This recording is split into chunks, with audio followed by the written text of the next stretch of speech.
बिस्मिल्लाहिर्रहमानिर्रहीम।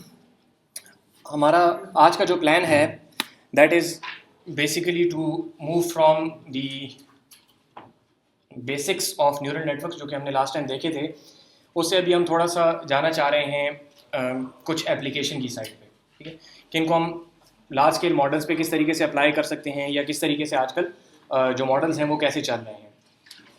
ये शुरू के हाफ ऑफ द क्लास में हम ये उसको डिस्कस करेंगे और उसके बाद जो नेक्स्ट हाफ है हमारा, उसमें हम कोशिश करेंगे कि थोड़ा जो आप लोगों को रिसर्च पेपर वगैरह वाला काम है उसकी डिस्कशन हम थोड़ी सी कर लें, ताकि जो रिसर्च साइड का काम है उसमें आप लोगों को थोड़ी सी एक स्टार्ट मिल जाए। तो ये इससे रिलेटेड आप लोगों को बताना था कि नेक्स्ट टाइम जो नेक्स्ट क्लास होगी हमारी सैटरडे की, उसमें एटलीस्ट 3 बंदों की प्रेजेंटेशन जो है वो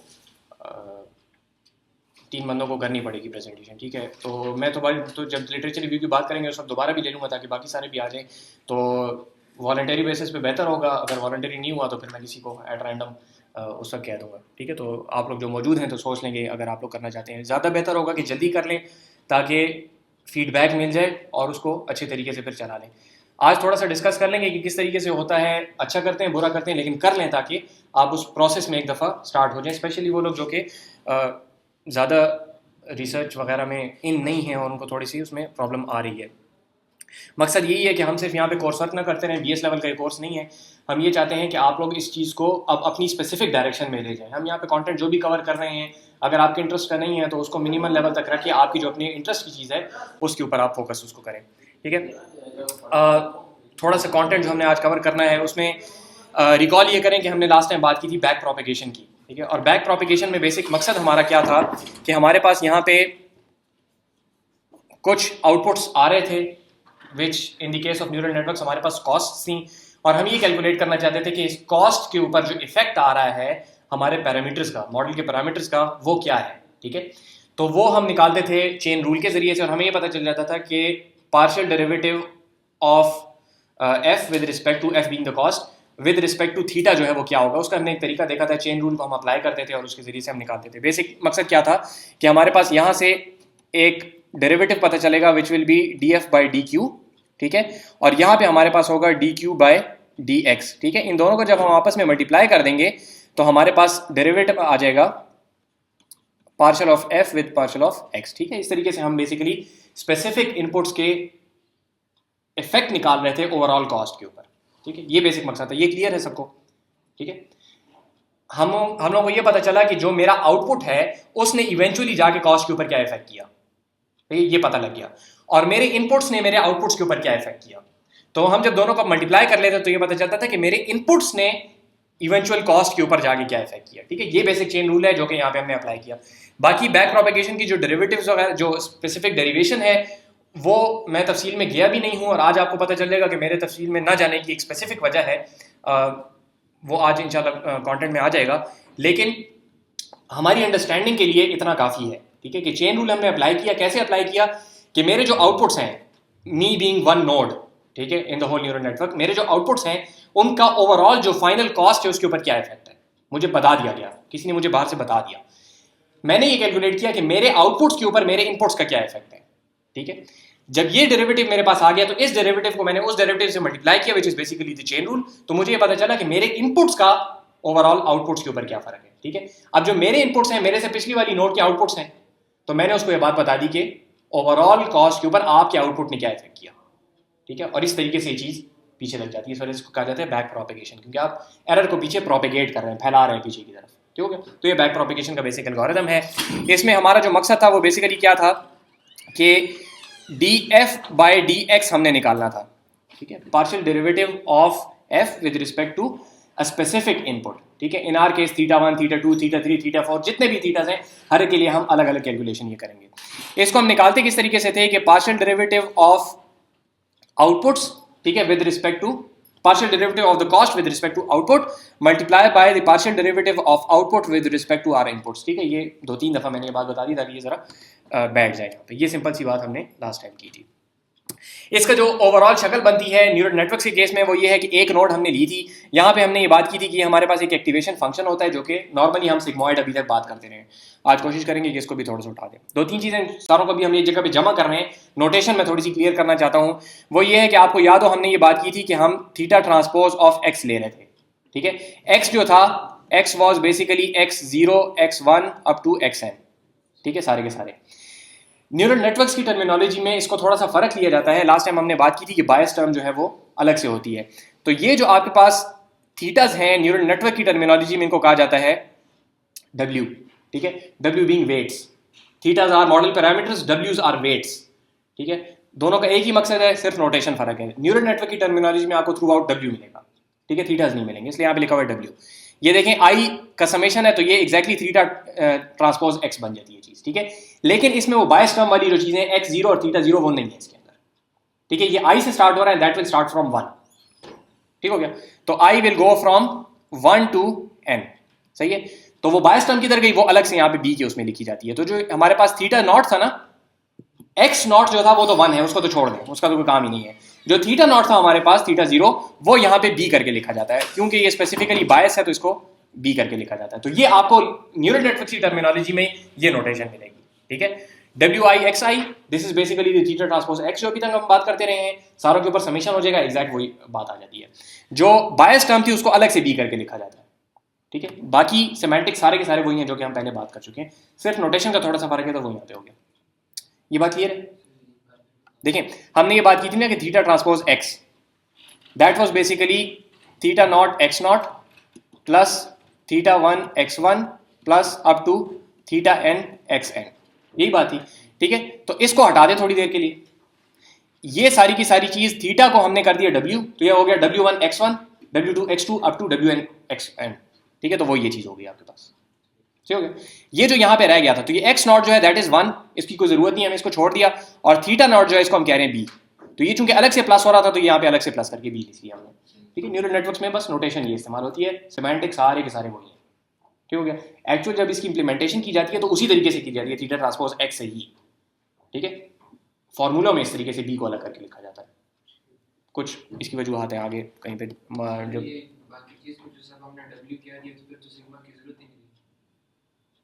ये वेक्टर नहीं है, W वेक्टर नहीं है, W स्केलर है, इसलिए WI लिखा है।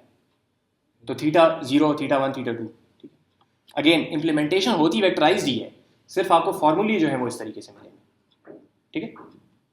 समेशन के साइन का क्लियर हो गया, ठीक है। अच्छा, तो ये बात यहाँ पे हमारे पास आ गई, ये वो लीनियर आपके पास इनपुट्स की जो कंप्यूटेशन है वो आ गई, प्लस इसके ऊपर जो हमने सिग्मॉइड एक्टिवेशन फंक्शन लगाया हुआ था वो यहाँ पे आ गया, ठीक है। तो ये पूरी चीज अगेन वही बन गई, sigma of theta transpose x. Semantics वही है, यहाँ पे नोटेशन थोड़ी सी फर्क है, नोटेशन हमने कवर कर ली। यहाँ पे आपके पास आती है एक, यहाँ पे बी भी होना चाहिए था जो कि बी नहीं है यहाँ पे, ठीक है। तो बी इनपुट आ गया, x not W not W1 x1 W2 x2, ये सारी चीज़ आपके पास इसके अंदर एक नोट के अंदर इनपुट आ जाते हैं। इनके ऊपर आप इन सारों को आपस में मल्टीप्लाई करके फॉर्मूले के हिसाब से बायस ऐड करके उसके ऊपर सिग्मॉइड लगा के आप इसका आउटपुट कर देते हो, ठीक है। यहाँ पे कोई थ्रेशोल्ड नहीं है, ठीक है। यहाँ पे देखें थ्रेशोल्ड नहीं है, थ्रेशोल्ड हम बिल्कुल आखिर में एक दफा लगाएंगे। लॉजिस्टिक रिग्रेशन में तो आखिर बस हम वही आखिर था ना, एक ही नोट का आउटपुट बस आखिर था, वहीं पे हमने थ्रेशोल्ड लगा दिया कि ग्रेटर देन 0.5 तो फिर आपके पास ये रिजल्ट है, वरना वो रिजल्ट है, ठीक है। हाँ या ना का हमने जवाब निकाल दिया। यहाँ पे थ्रेशोल्ड नहीं लगाया जाता, थ्रेशोल्ड सबसे आखिर में जाकर निकाला जाता है, ठीक है। वो भी हम लोगों ने बात की थी कि सॉफ्ट मैक्स जब होता है तो आपके पास whichever is the highest probability, तो वो हम कह देते हैं क्लास, ठीक है। उसमें हमें कोई थ्रेशोल्ड लगाने की जरूरत नहीं होती। ये बात क्लियर है। Soft max W not X not B नहीं, डिपेंड करता है फिर आपके उसके ऊपर। ये बी इस वजह से नहीं है क्योंकि यहाँ पे बेसिकली दोनों आपस में मल्टीप्लाई हो रहे हैं, ठीक है।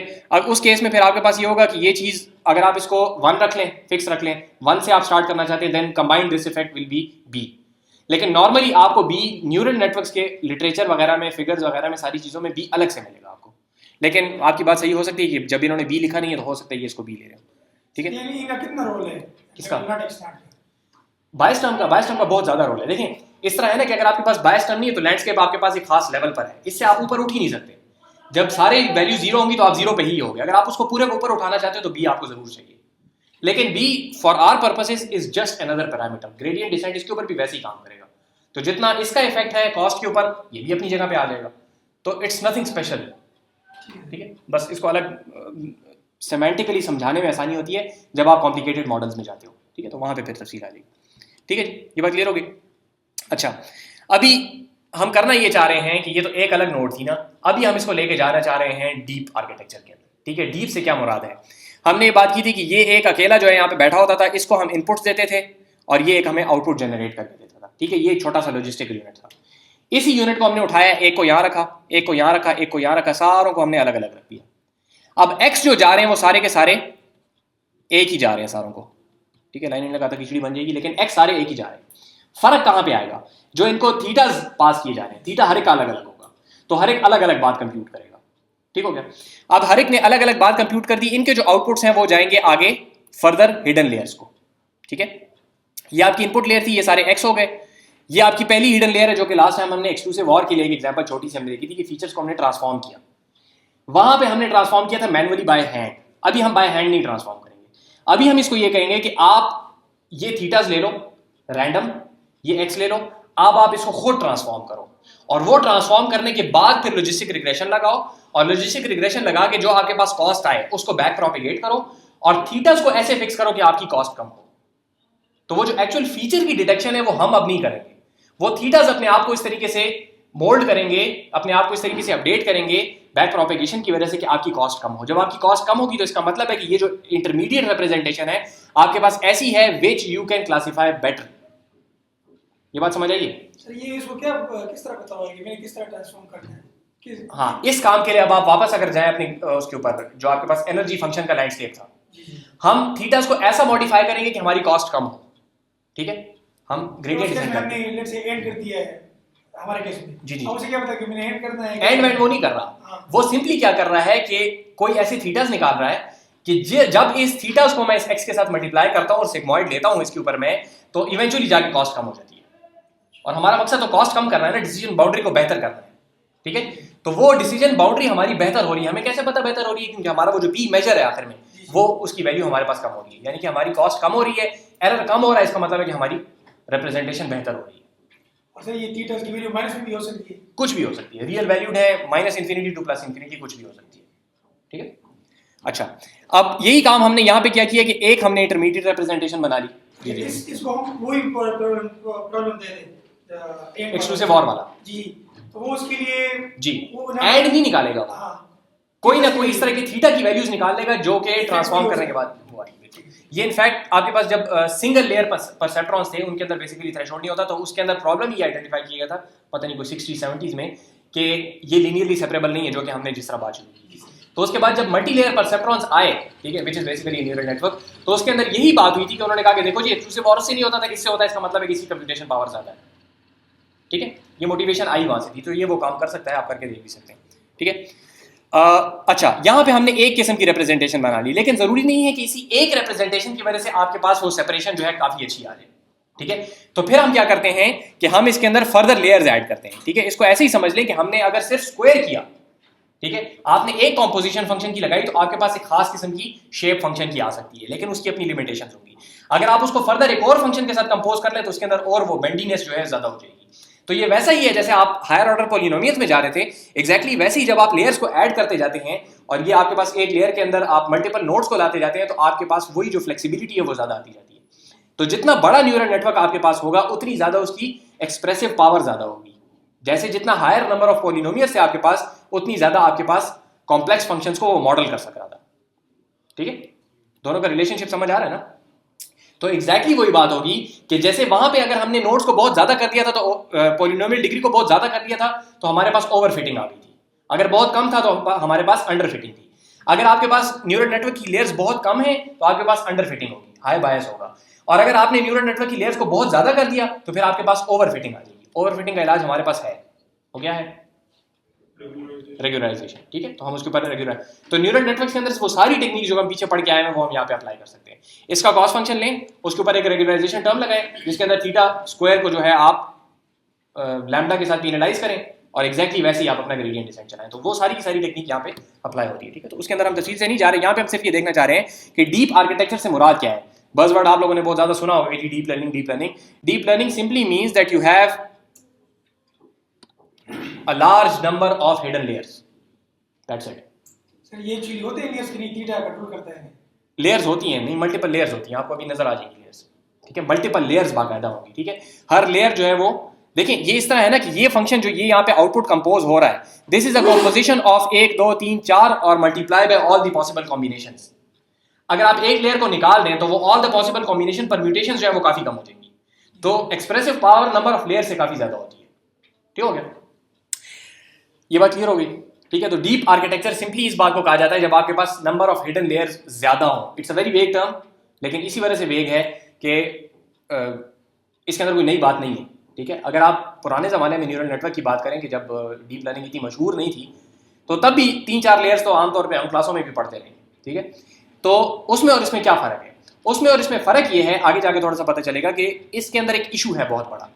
वो इशू हम पहले उठाएंगे और फिर उस इशू को हम रिजॉल्व करने की कोशिश करेंगे। लेकिन पहले ये समझ लें कि डीप लर्निंग से क्या मुराद है कि you have a neural network which has a very large number of hidden layers, that's it. ठीक हो गया, ये बात क्लियर है?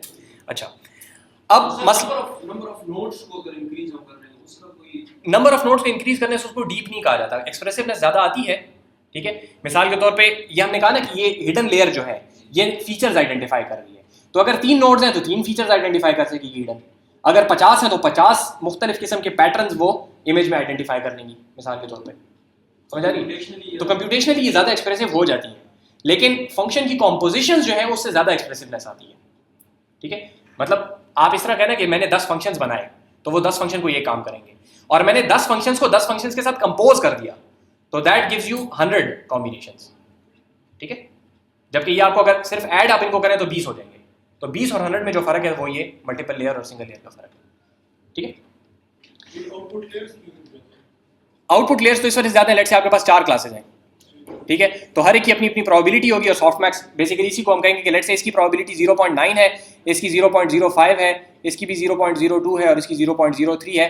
तो हम जब इसके ऊपर सॉफ्टमैक्स लगाएंगे तो ये हमारा फाइनल रिजल्ट आएगा, ठीक है। ये बेसिकली सॉफ्टमैक्स है और इसकी बेसिस के ऊपर हम डिसीजन लेंगे, ठीक है। सॉफ्टमैक्स को क्लियर रखें, अगर ये बात नहीं समझ आई तो मुझे बताएंगे सॉफ्टमैक्स का क्या। सॉफ्टमैक्स बेसिकली हर एक की अलग अलग प्रोबेबिलिटी निकाल के देगा और मैक्सिमम को हम कहेंगे कि ये क्लास है, ठीक है। तो जरूरी नहीं कि आप ये भी कहें, आप यही रिपोर्ट कर दें कि जी कार की प्रोबेबिलिटी 98% है और ट्रक की इतनी है और टायर की इतनी है और एरोप्लेन की इतनी है, ठीक है। तो वो भी अपनी जगह पे यूजफुल इंफॉर्मेशन है बंदे के लिए। अच्छा, एक आध मॉडल में वो इस्तेमाल भी होगी अगर हम उस तक पहुंच गए तो, ठीक है। तो ये हमारे पास आर्किटेक्चर। अब जरा ये देखें कि बैकड्रॉप का एल्गोरिथम हमने देखा था कि काफी हद तक हमने उसको सिंप्लीफाई कर दिया, लेकिन अगर इस मॉडल के अंदर आपको ये इस जगह पे partial derivative of X with respect to यहाँ पे एक थीटा 1 नॉट जा रहा है, ठीक है। अगर ये आपको कहा जाए तो आप ये देख सकते हैं कि ये इतनी बड़ी खिचड़ी यहाँ पे बनी हुई है, तो आप इसका डिफरेंशियल किस तरीके से निकालेंगे। और अक्सर जो ऐसा कहना चाहिए कि मीडियोकर किस्म के मशीन लर्निंग के पेपर्स होते हैं उसमें यही होता है कि एक कॉस्ट फंक्शन बनाया, ठीक है, ये इसका कॉस्ट फंक्शन है, और फिर 4 सफ़े काले कर देते हैं उसका डिफरेंशियल निकालने पे, ठीक है। और इधर ऊपर से नीचे तक वो उसके डेरिवेटिव निकाले होंगे और सारा चेन रूल अप्लाई करके इधर उधर करके आखिर में वो निकालेंगे। इन प्रैक्टिस आजकल ये काम हमें करने की ज़रूरत नहीं है। आप लोगों को या तो पता होगा, नहीं पता तो अभी मैं बता रहा हूँ कि डेरिवेटिव निकालना कंप्यूटर के लिए बहुत आसान है, क्योंकि डेरिवेटिव के अंदर इंटेलेक्ट इन्वॉल्व नहीं है, स्पेसिफिक सेट ऑफ रूल्स हैं, इसका डेरिवेटिव ये है, इसका डेरिवेटिव ये है, इसका डेरिवेटिव ये है, उसके अंदर कोई कॉम्प्लिकेशन नहीं है, ठीक है। सेट रूल्स होते हैं। तो अगर आपके पास 10 ऑपरेशंस हैं तो हर ऑपरेशन का अलग अलग डेरिवेटिव निकालना आसान, इनको आपस में कंपोज करना आसान चेन रूल के जरिए से, ठीक है। स्पेसिफिक सेट ऑफ रूल्स हैं, तो डेरिवेटिव निकालना कंप्यूटर के लिए बड़ा आसान है। इंटीग्रल निकालना मुश्किल है, उसके अंदर थोड़ी सी इंटेलेक्ट की जरूरत होती है कि इसको मैं किस तरीके से निकालूं, ठीक है। तफसील आप लोग देख सकते हैं। तो हमें यहाँ पे जरूरत है डेरिवेटिव की। तो डेरिवेटिव निकालना इतना आसान है कि इसके लिए एक टेक्निक है जिसको कहा जाता है ऑटोडिफ, ठीक है। ये टूल नहीं है, ये टेक्निक है। And autodiff stands for automatic differentiation.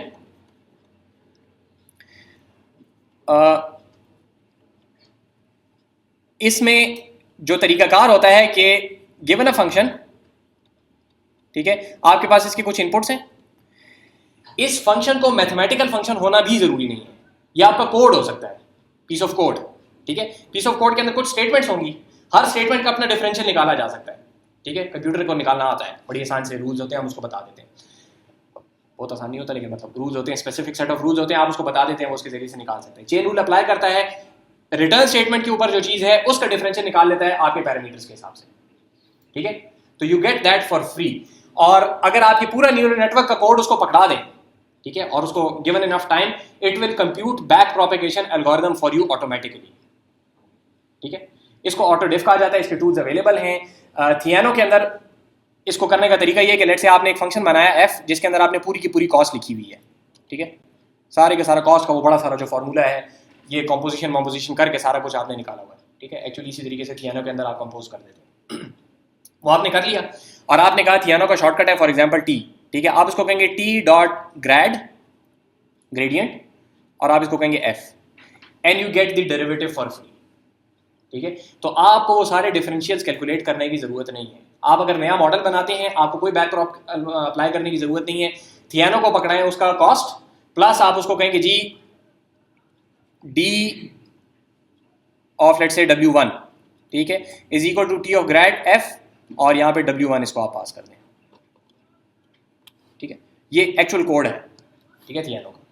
तो इस तरीके से आप उसका डेरिवेटिव निकाल लेंगे। तो वो जो बैकड्रॉप की सारी कॉम्प्लिकेशन है वो आपको अब करने की जरूरत बाय हैंड नहीं है, समझ आनी चाहिए, क्योंकि आगे अभी एक मसला देखेंगे, अगर आपको नहीं पता तो आप ये वाला मसला आपको समझ ही नहीं आएगा कि ये मसला कहाँ से आ गया।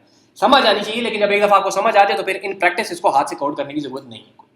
ठीक है, तकरीबन आपको टॉर्च में भी मिलेगा, ऑटो डिफरेंशिएशन तैयार मिलेगी, थियानो में मिलेगी, थियानो के ऊपर जो लाइब्रेरीज है उनमें भी सारों में ऑब्वियसली मिलेगी। तकरीबन हर मॉडर्न लाइब्रेरी में आपको ये ऑटोमेटिक डिफरेंशिएशन तैयार मिल जाएगी। ठीक है, और मशीन लर्निंग वाले जो प्रैक्टिशनर्स हैं वो रो रहे हैं कि भाई ये लोगों को ये क्यों नहीं इस्तेमाल करते लोग, मत सफ़े काले करो डिफरेंशिएशन करने में। इस वजह से आप लोग भी अपने पेपर में इनिशियल वाले अपडेट करते हैं, इससे आप किसी भी किस्म की दरमियान वाले भी ले सकते हो और शुरू वाले भी ले सकते हो। थीटा तो पता है ना आपको, थीटा 1 थीटा 1 थीटा 2 थीटा 3 सारे आपको पता है। कोई भी यहाँ पे आप इसको इस जगह पे पास कर दें तो ये आपको वो कैलकुलेट उसके हिसाब से कर देगा। ठीक है, क्योंकि इसको पता है ना कि ये दरमियान में ये इनपुट यहाँ पे आ रहा है, ये इनपुट यहाँ पे आ रहा है, ये वाला इनपुट यहाँ पे आ रहा है, तो हर इनपुट के हिसाब से ये ऑटोमेटिक डिफरेंशिएशन काम अपना कर सकती है। ऑटोमेटिक डिफरेंशिएशन के अलग से भी टूल्स अवेलेबल हैं, लेकिन यहाँ पे तो बहुत सिंपल इंटरफेस हमारे पास मौजूद है। ठीक हो गया? अच्छा, तो ऑटोमेटिक डिफरेंशिएशन आसान है, हम कर सकते हैं, लेकिन एक मसला इसके अंदर फिर भी आता है, और वो मसला जो है वो हमारी अंडरस्टैंडिंग वगैरह के हिसाब से नहीं है, वो एक इनहेरेंट मसला है इसके अंदर। वो मसला इस तरीके से देखें कि हमारे पास यहाँ पे जो एक्टिवेशन फंक्शन हम कैलकुलेट कर रहे हैं दैट इज सिग्मॉइड।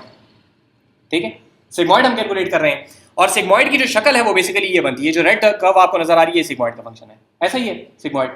ये एक्चुअली सिग्मॉइड नहीं है, tan h है। सिग्मॉइड में भी ये मसला है। tan h मैंने आपको बताया था सिग्मॉइड की शक्ल का होता है, लेकिन -1 से लेके +1 तक जाता है। ठीक है, इसको आप सिग्मॉइड 0 से लेके 1 तक कंसीडर कर लें, दोनों में फर्क कोई नहीं है, दोनों में एक ही मसला है। ठीक है, मसला क्या है कि जब आप इसका डेरिवेटिव निकालते हैं, हमने ये कहा था ना कि बाहर से जो डेरिवेटिव आया उसको मैं मल्टीप्लाई करूंगा अपने आउटपुट का डेरिवेटिव अपने इनपुट के साथ। तो इसका अपना जो इनपुट है उसका जो इफेक्ट है आउटपुट के ऊपर, that is basically the derivative of the sigmoid function. ठीक है, तो वो जो पीछे हम partial Q by partial x निकाल रहे थे, वो ये बेसिकली ग्रीन लाइन जो है ये आती है। ठीक है, अब इसमें इशू क्या है कि देखिए इसको हमने मल्टीप्लाई करना है यहाँ पे किसी चीज के साथ, सही है। जो रिजल्ट हमारे पास आएगा वो हम पीछे वाले को बताएंगे कि भाई ये आपका इफेक्ट है फाइनल कॉस्ट के ऊपर, दोनों मल्टीप्लाई हो रहे हैं आपस में।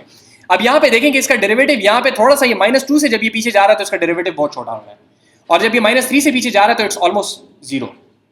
इसी तरीके से जब ये +2 से आगे जा रहा है तो इट्स ऑलमोस्ट 0, और 3 से आगे जब ये जा रहा है तो इट्स नेग्लिजिबली क्लोज टू 0।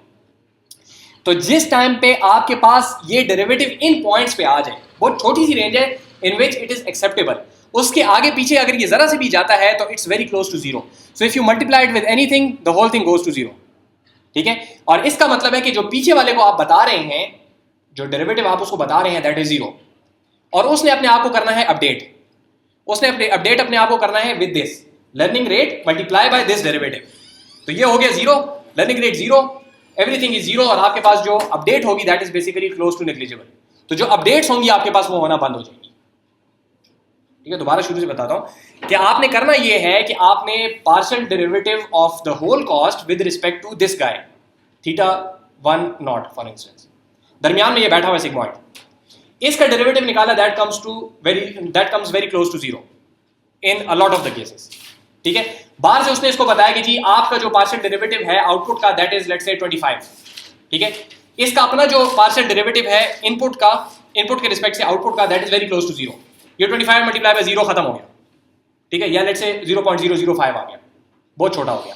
अब इसने जो पीछे वाले को बताया उसने अपने आप को अपडेट करना है कि θ10 को मैंने अपडेट करना है alpha multiply by this value जो कि यहां से आ रही है, ठीक है। तो वो वैल्यू जो वहां से आपके पास आ रही है that is very close to 0। तो जो आपकी अपडेट्स हैं जो कि थी आपके पास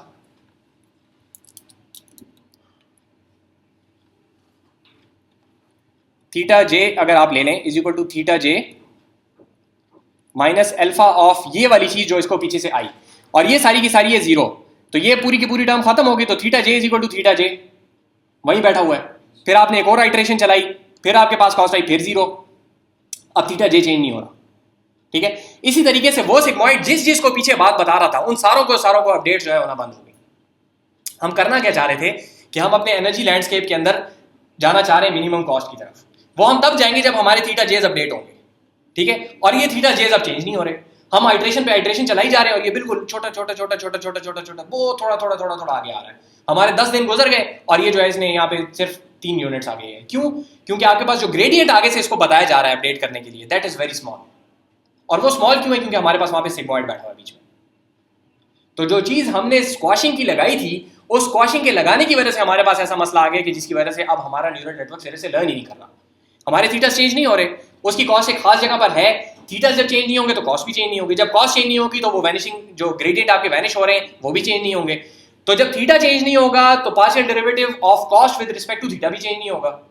जब वो चेंज नहीं होगा तो हम उस 0 से भाग नहीं सकते, जब हम उस 0 से भाग नहीं सकते तो थीटा चेंज नहीं होगा, और जब थीटा चेंज नहीं होगा तो कॉस्ट चेंज नहीं होगा। तो ये एक वो विशेष साइकिल है जिसके अंदर आप उसी जगह पे फंसे हुए, थीटा जे की वैल्यू चेंज नहीं हो रही and you are basically not learning. आपने किसी रैंडम पॉइंट से स्टार्ट किया, थोड़ा सा आप आगे आए और फिर आप आगे फंस गए, ठीक है। तो ऑल्दो के डीप लर्निंग के आर्किटेक्चर्स बहुत अच्छे थे, लेकिन पता ये चला कि जब आप इनको काफी डीप कर दें, मल्टीपल सिग्मॉइड्स आ गए। तो अभी तो हमने एक को मल्टीप्लाई किया ना, अगर लेट्स से ये 2 थे तो एक भी 0.01 से मल्टीप्लाई कर रहा है और दूसरा भी 0.01 से मल्टीप्लाई कर रहा है, तो अगर कोई चीज बच रही थी तो वो भी खत्म, और अगर 3 लेयर्स ले आए तो बस फिर तो सब कुछ ही खत्म, ठीक है। तो डीप लर्निंग जो शुरू में multiple layers of neural networks ने काम इस वजह से नहीं किया कि आपके पास ये प्रॉब्लम था कि ग्रेडियंट्स जो थे they tend to go to 0 whenever you have a sigmoid, ठीक है, और tan h दोनों केसेस में मसला है, ठीक है। तो इसको कहा जाता है वैनिशिंग ग्रेडियंट प्रॉब्लम, और ये वो चीज था जो कि बॉटल नेक था जिसकी वजह से ये डीप लर्निंग के आर्किटेक्चर जो थे काफी अरसे तक ऑलमोस्ट फॉर डेकेड जो है तो वो रुके रहे जगह पे, कहीं पे भी नहीं गए, ठीक है। इसके फिर मल्टीपल इलाज है, ठीक है। आगे 2-3 मॉडल्स जो हम देखेंगे वो सारे इसके इलाज के नहीं है बेसिकली, ठीक है। ये बात समझ आ गई, ठीक है। इसको कहा जाता है वैनिशिंग ग्रेडियंट प्रॉब्लम, ठीक है। अब इसमें हमारे पास जो कल्प्रेट हमने आइडेंटिफाइड किया वो ये tan h या सिग्मॉइड का फंक्शन, इसको हमने आइडेंटिफाइड किया कि ये कल्प्रेट्स हैं। तो एक सीधा सा इलाज ये है कि आप कोई ऐसा एक्टिवेशन फंक्शन लगाओ जिसका डेरिवेटिव क्लोज टू 0 ना जाता हो, ठीक है। तो वो पहले भी हम बात कर चुके हैं, यहाँ पे बना देता हूँ कहीं पे, कि आपके पास एक एक्टिवेशन फंक्शन है, जब वो 0 से ज्यादा होता है तो दैट इज लीनियर, ठीक है। जब 0 से ज्यादा होता है तो लीनियर है। ये जूम होता नहीं है इसमें, इस तरह यहाँ से ये नजर आ जाए, ये मल्टीमीडिया का जोर खत्म है इसके ऊपर, ठीक है। जब ये 0 से ज्यादा है तो इट इज लीनियर, जो इनपुट है that same output comes out.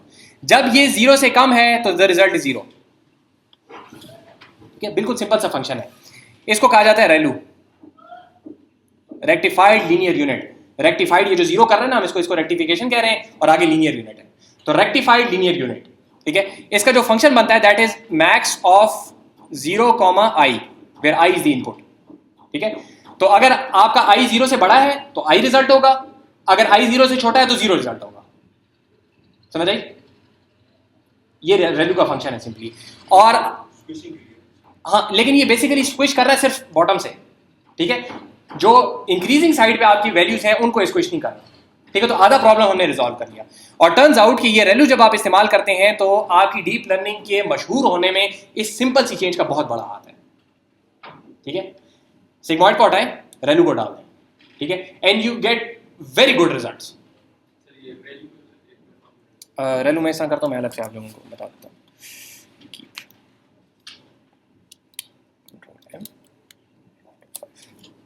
देखें, सिग्मॉइड था हमारे पास, ठीक है, derivatives close to larger value 0।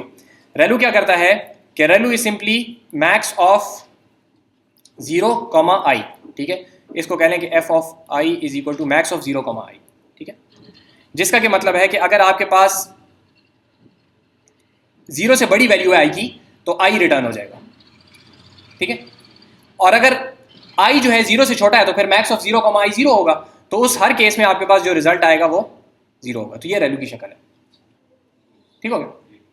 इसमें भी आप देख सकते हैं कि यहाँ पे ये चीज़ जो है 0 है, ठीक है, और मशीन लर्निंग में थ्रू आउट आपको ये चीज़ मिलेगी कि किसी भी प्रोबेबिलिटीज़ को स्पेशली और किसी भी चीज़ को 0 करना जो है वो प्रॉब्लमेटिक होता है, ठीक है, फिर आप डिवाइड नहीं कर सकते चीज़ों को, फिर उसको किसी चीज़ से मल्टीप्लाई करेंगे उसका इफेक्ट खत्म कर देता है, बहुत सारे मसाइल उसकी वजह से आते हैं, ठीक है।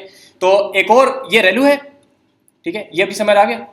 तो सिंपली इसमें आपने क्या किया कि ये वाली जो जगह थी इसका डेरिवेटिव अब 0 कभी नहीं होगा, ठीक है, इसका कोई खास स्लोप होगी, तो वो जब मल्टीप्लाई होगा तो एटलीस्ट लार्जर एंड पे आपने उस प्रॉब्लम को ऑफ वैनिशिंग ग्रेडियंट्स की प्रॉब्लम को खत्म कर दिया।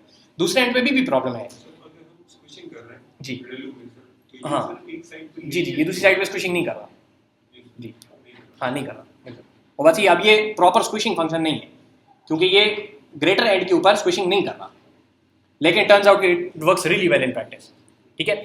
ऑब्वियसली इस रेलू को हम फिर आखिर में सॉफ्ट मैक्स में नहीं लगा सकते क्योंकि वहाँ पे हमें प्रोबेबिलिटीज चाहिए, we really do need to squish things over there, ठीक है, वहाँ पे हमें चाहिए, लेकिन वहाँ पे नहीं लगाएंगे ना, दरमियान में लगाएंगे हम।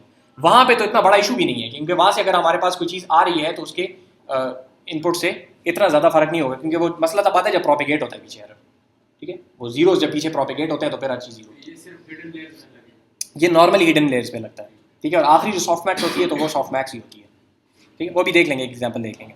अच्छा, ये है रेलू। एक और चीज़ होती है जिसको कहते हैं जी, नहीं रेलू ही करके नाम है, लीकी रेलू, ठीक है, लीकी रेलू उसको कहते हैं। लीकी रेलू से मुराद है कि यहां पे 0 की जगह पे आप कोई स्मॉल रैंडम नंबर दे देते हैं,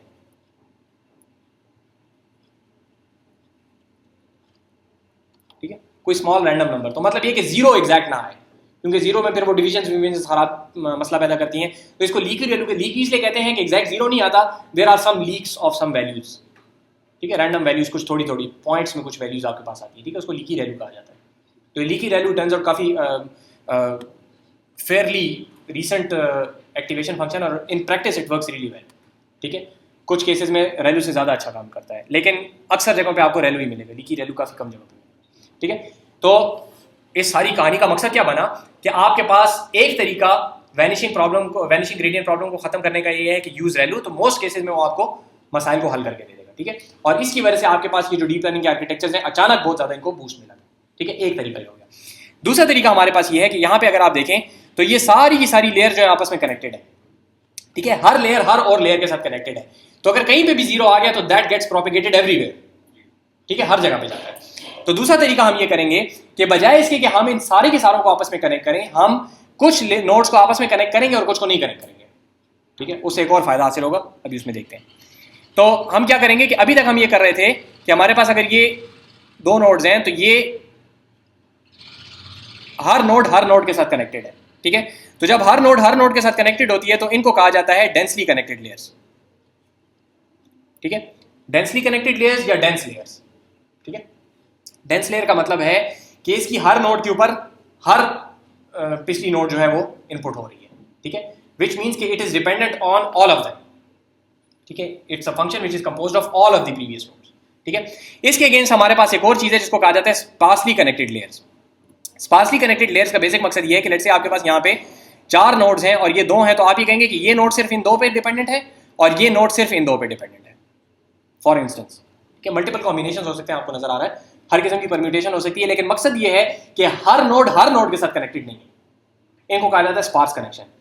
तो ये आप अपने आर्किटेक्चर में इन्फोर्स किस तरीके से करते हैं, वो सिंपल सी बात है कि अगर इसका यहाँ पे जो लेयर जा रही है, जो इसको थीटा की वैल्यू जा रही है, उस थीटा को आप 0 कर दें, तो ये ऐसा ही है जैसे जो भी x आ रहा है आपके पास वो 0 हो गया, आपको आर्किटेक्चर में कोई मेजर चेंज नहीं करना पड़ता, आप उन कुछ थीटास को 0 पे फिक्स कर देते हैं बस इनिशियली, ठीक है, और फिर उनको हाँ फिर आप अपडेट करते भी रहें तो उसको कोई, ठीक है, लेकिन उनको बेसिकली 0 पे एक्सप्लिसिटली फिक्स किया जाता है, ग्रेड से फर्क पड़ता है, समझ आई बात की।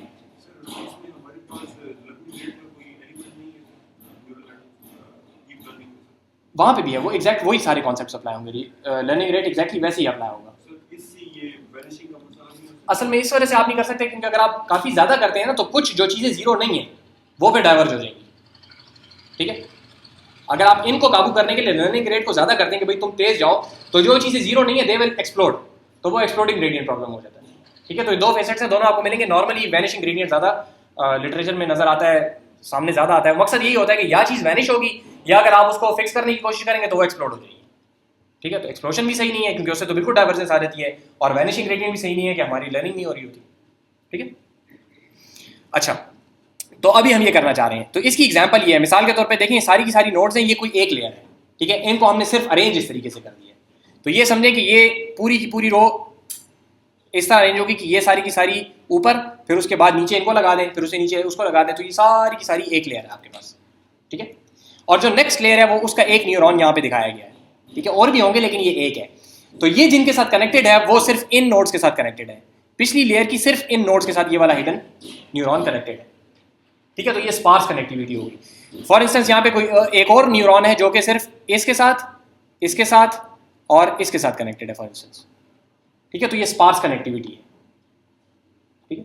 इससे क्या होगा कि अगर इसके ऊपर कोई चीज जीरो आती है तो ये सिर्फ उन चीजों को इफेक्ट कर सकेगा जिनके साथ ये कनेक्टेड है, बाकी सारों को जीरो नहीं करेगा। तो सारे के सारे मिलके जो मुश्तरका जीरो कर रहे थे सारों को, उनमें से वो इफेक्ट काफी कम हो जाता है।